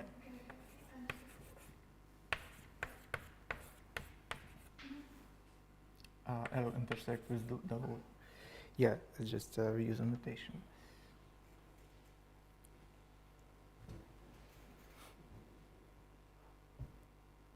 Yeah, so we can take a line and take its preimage by holomorphic map H, and restrict our function onto this line.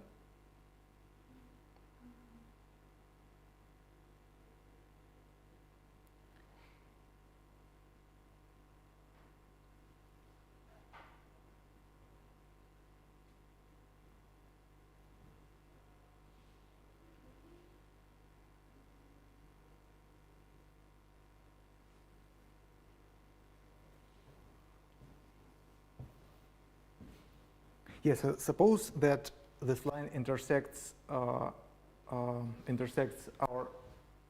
Z. Yeah, so the preimage under H intersects Z at only one point.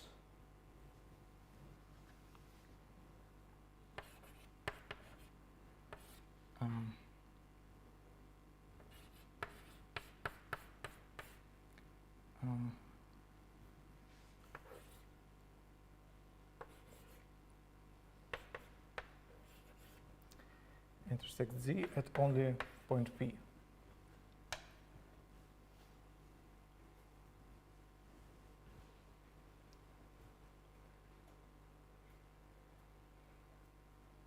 Which lies in Z prime. So let's look at the definition of Z prime and try to understand. So what can we say about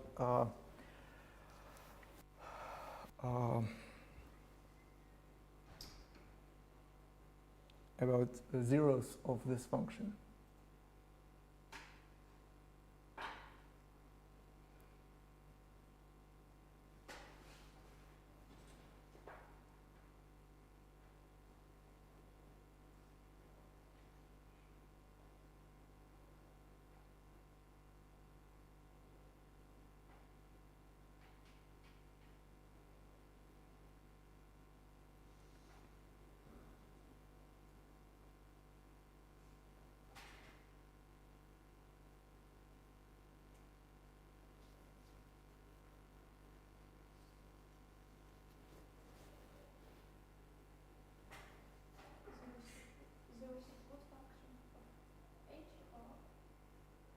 Excuse me? You said about zeros of function. Which function? Yeah, so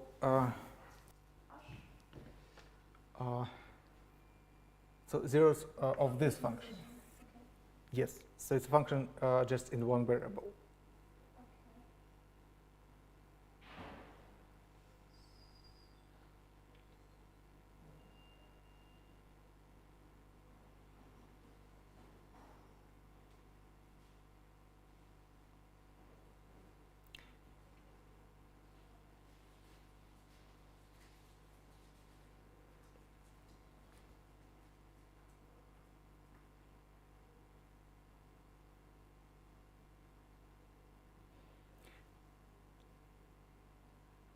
Well, it's literally the intersect of V and Z. Of V, which is a neighborhood of. Yes, yes.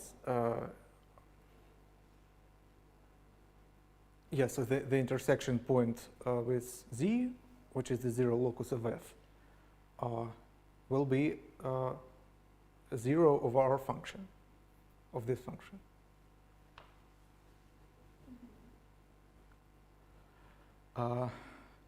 Yeah, so this function vanishes at, here you have a point 0, which under this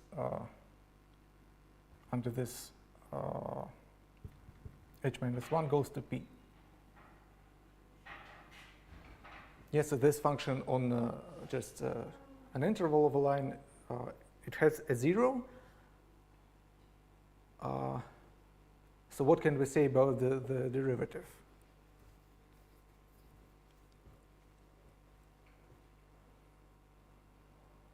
So this composition takes 0 to 0 and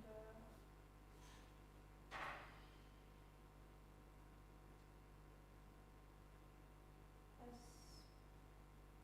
B is in Z prime, then Mm-hmm. the derivative is 0 too, I suppose. And so,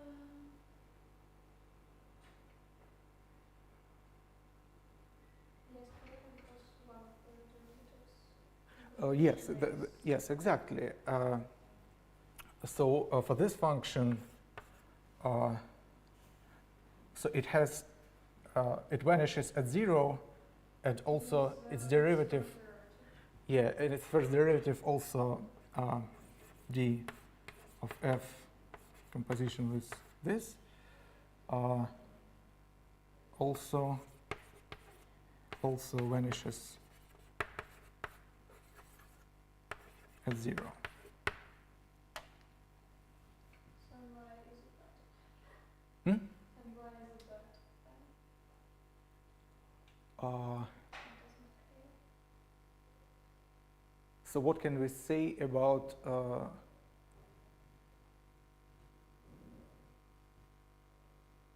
so if a function of one variable vanishes and its derivative vanishes, so what can we say about the multiplicity of its 0? So if we take it, The function is divisible by the square of coordinate. yes, that's right. So its Taylor series starts with z squared and so on. Yes, so this means that this function has 0 of multiplicity too. Well, at least. At least two. Yes. So this means, and here, so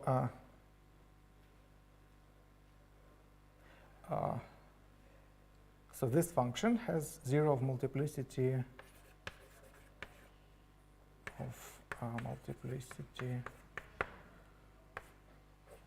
at least 2 at 0.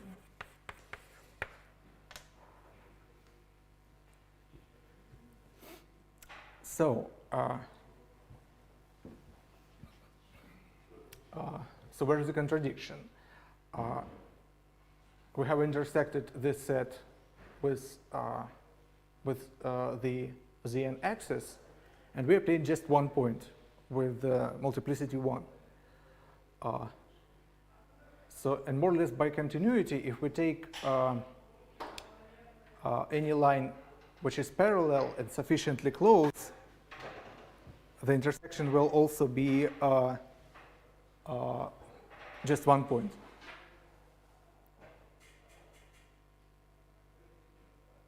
So, and in the normal case, we will have like 2 zeros.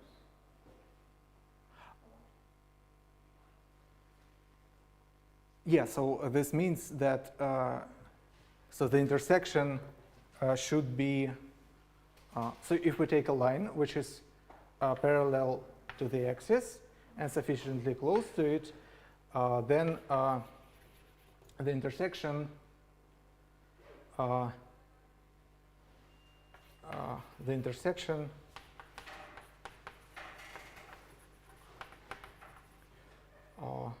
consists of just a point.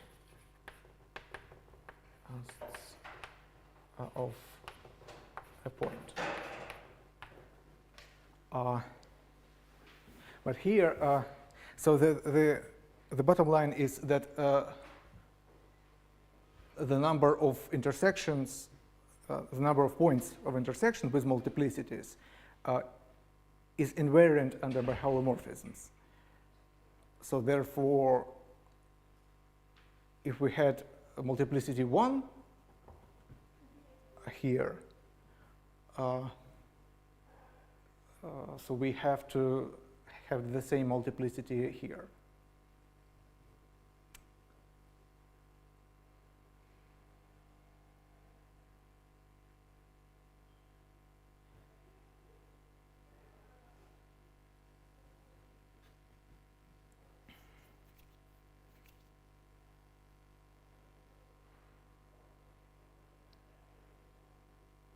Yeah, so this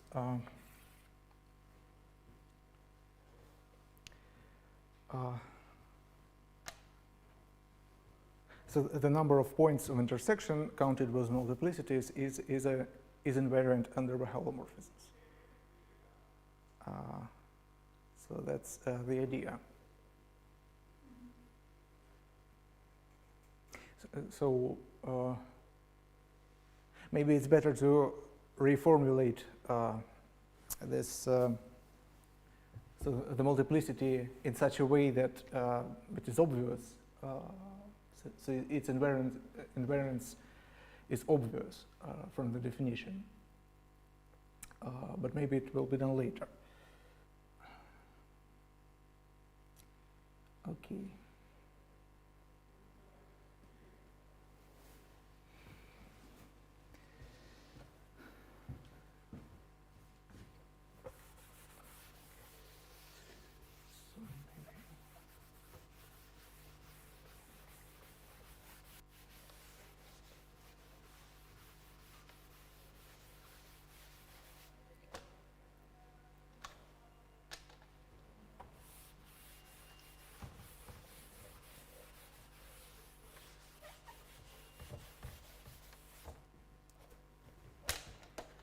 Okay, so let's consider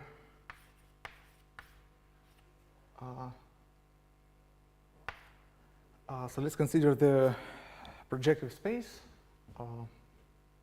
and a standard affine chart.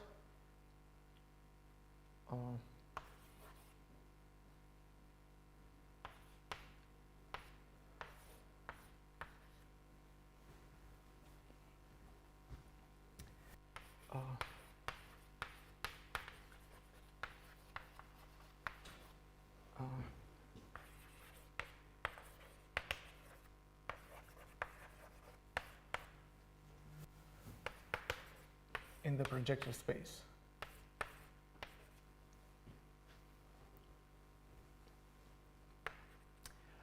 And suppose that we have an analytic subset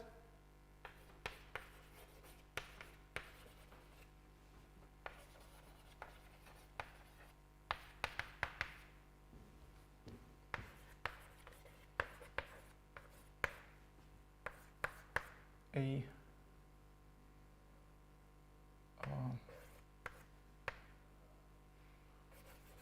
inside of U, which is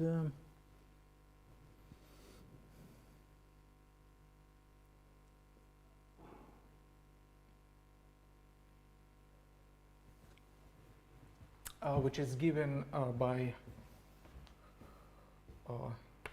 given by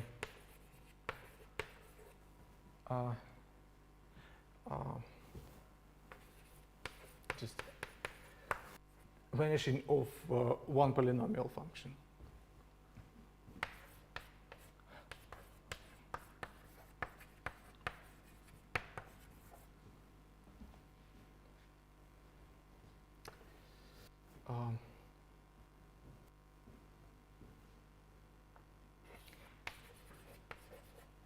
So let's check that the closure of A in the entire projective space is an analytic subset.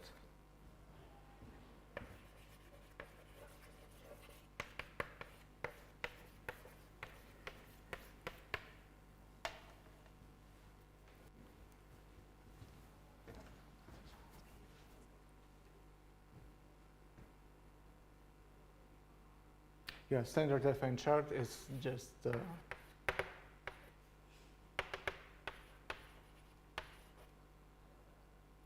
say xi non-zero.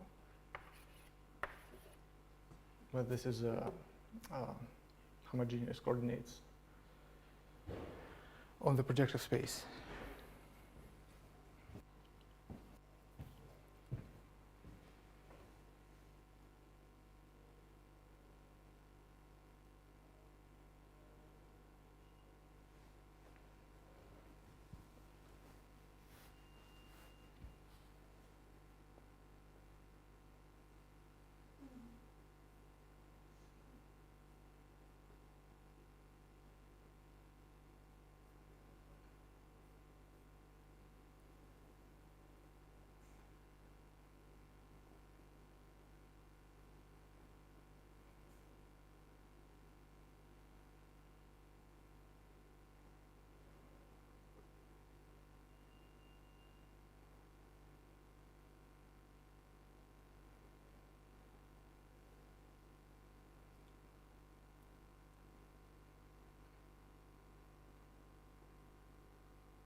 Yeah, Can so I just say that we may rewrite our polynomial function f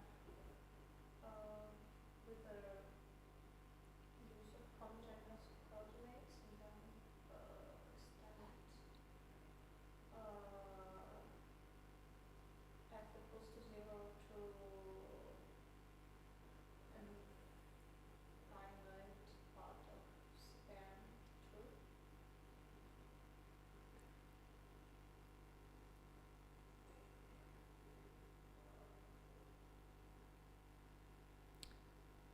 um,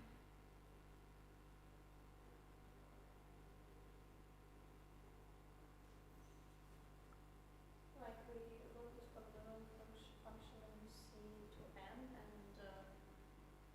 then we may rewrite it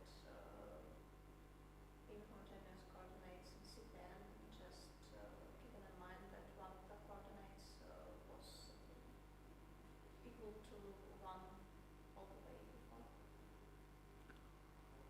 oh yeah, you can do that.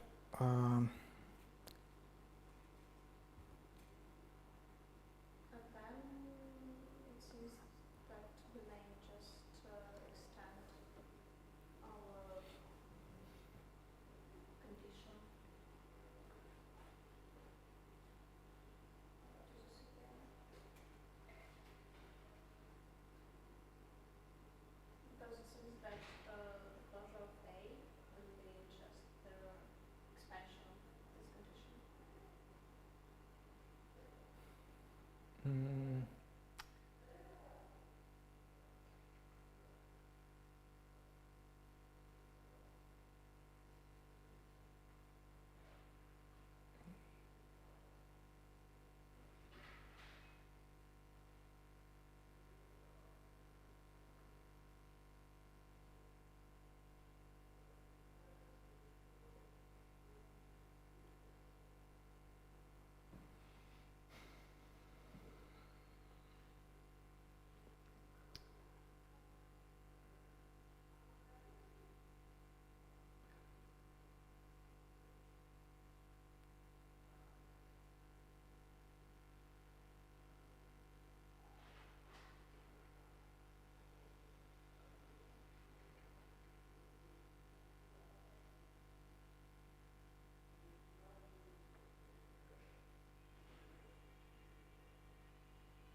so why is the closure of A will be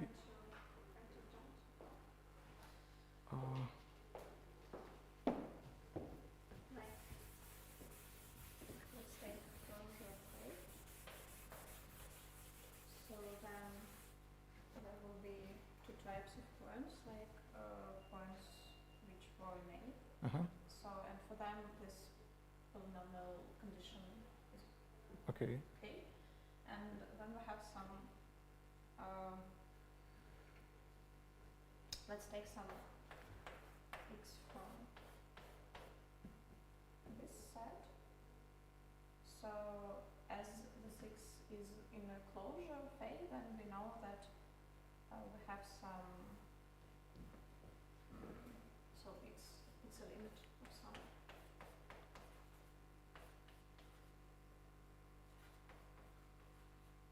Of some set of xn. Okay. So, and for this xn, as they lie in A, we know that this polynomial condition is okay too. So it seems like if we know that f from xn is 0, then f at x is 0 too. Maybe I'm wrong. But the problem is f is not defined there because the Well, yes, but it's the second thing I was trying to say. Like, if we have a polynomial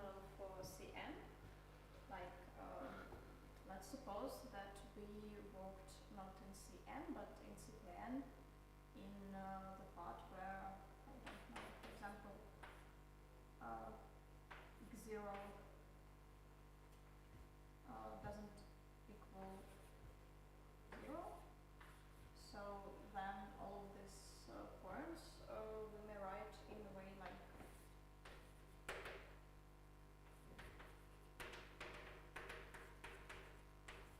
with 1 as a first coordinate, because if x0 doesn't equal to 0, then we may just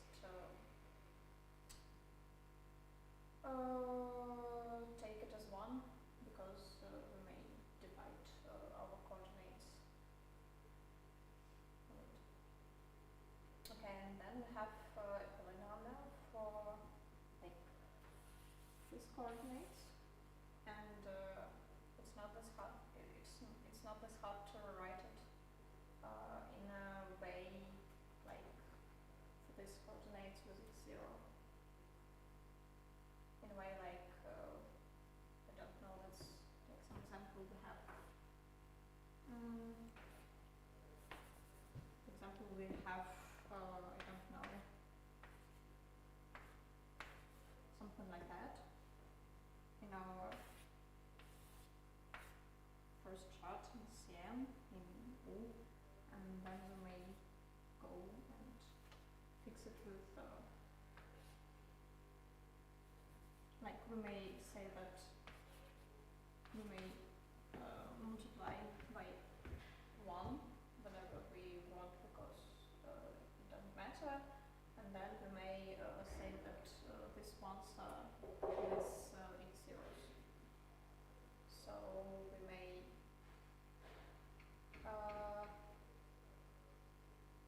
have a polynomial in square.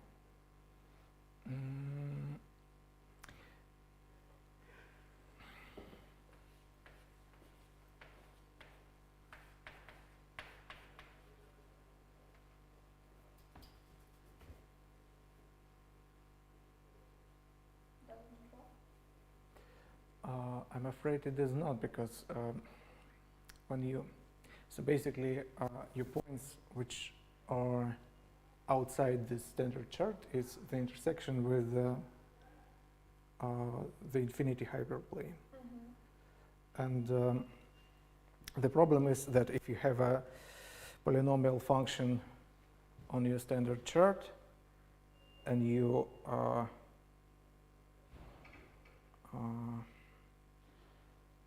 so you make a holomorphic, so you want to take this function and write it in the other chart, but the transition functions are xi divided by xj, so this function always has poles. So actually it is true that every analytic subset in the CPN is given by polynomials, but I'm not sure that it's so easy to prove. So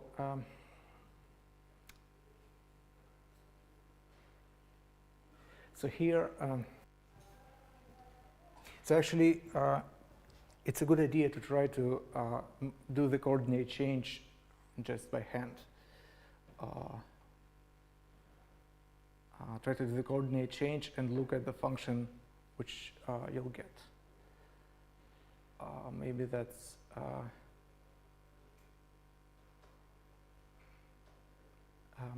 useful.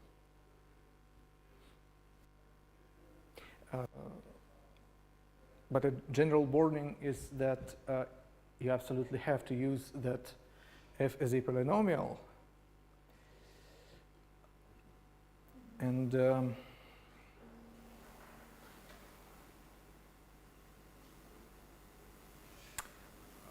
maybe something else about CPN, because generally speaking, if you have an analytic subset, so if you have an analytic subset in an open set, I'll say, for example, and this is somewhere in X. So, and this is here analytic. So if you try to take the closure of A in X, so generally speaking, it is not analytic.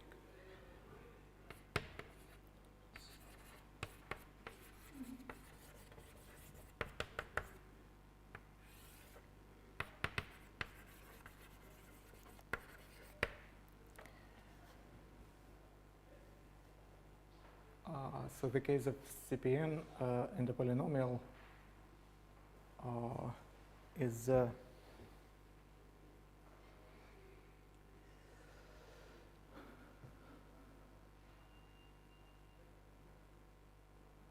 it's much easier than the general case.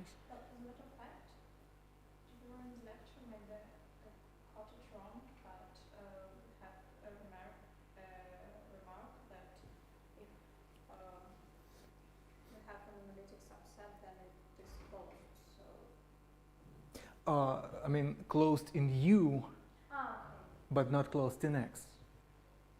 Yeah, there is a subtlety in the definition. Yes. So of course, here the zero set is closed in U, but Yes. it's not so easy to.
Yes, maybe let's just consider the standard coordinate change. So suppose you have a point. Suppose you have a point. Well, maybe we use the Riemann theorem once more and say that is that maybe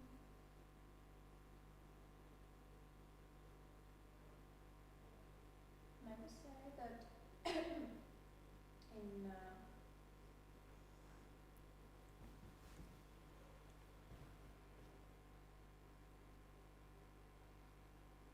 maybe say that the only part of CPN which is not blue is an analytic set itself, because we may say that it is something like x0 equals to 1, or if x0 equals to 0, for example, because it's literally unified chart. Yes. So. Okay, so then we may say that we have f, which is okay, it's unbounded.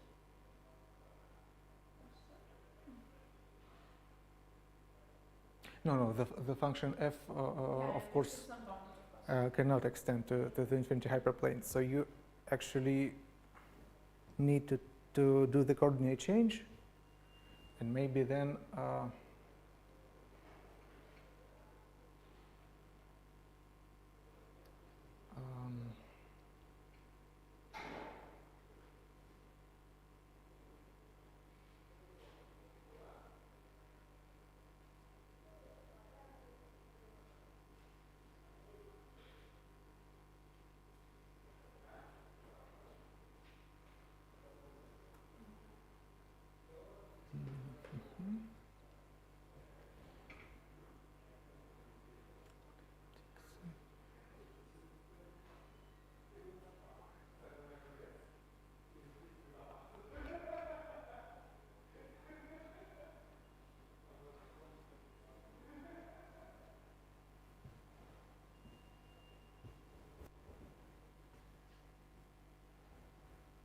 yeah, so here we just need to show that this is an analytic subset, so we can work locally. So take an arbitrary point and work in a local chart.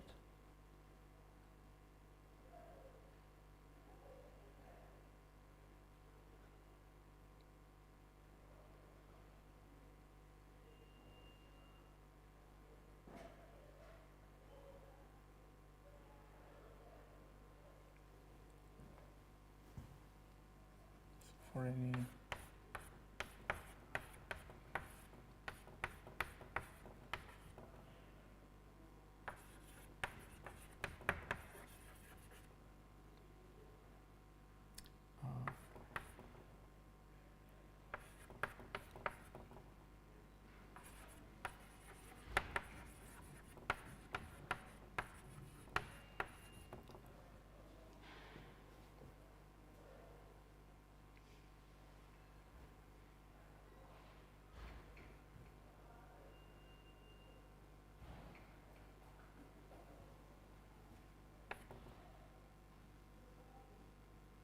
yeah, and this lies in a, so we have,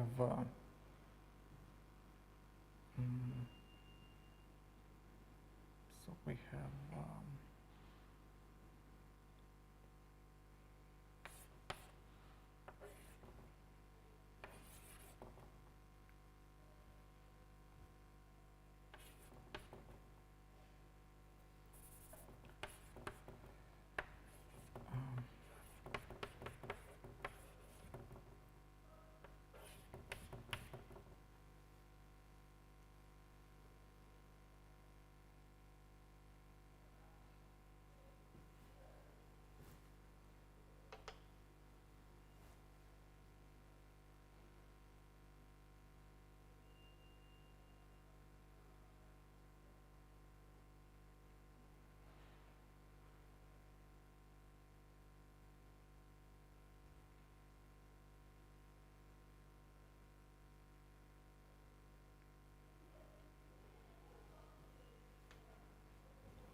Okay, so maybe I suggest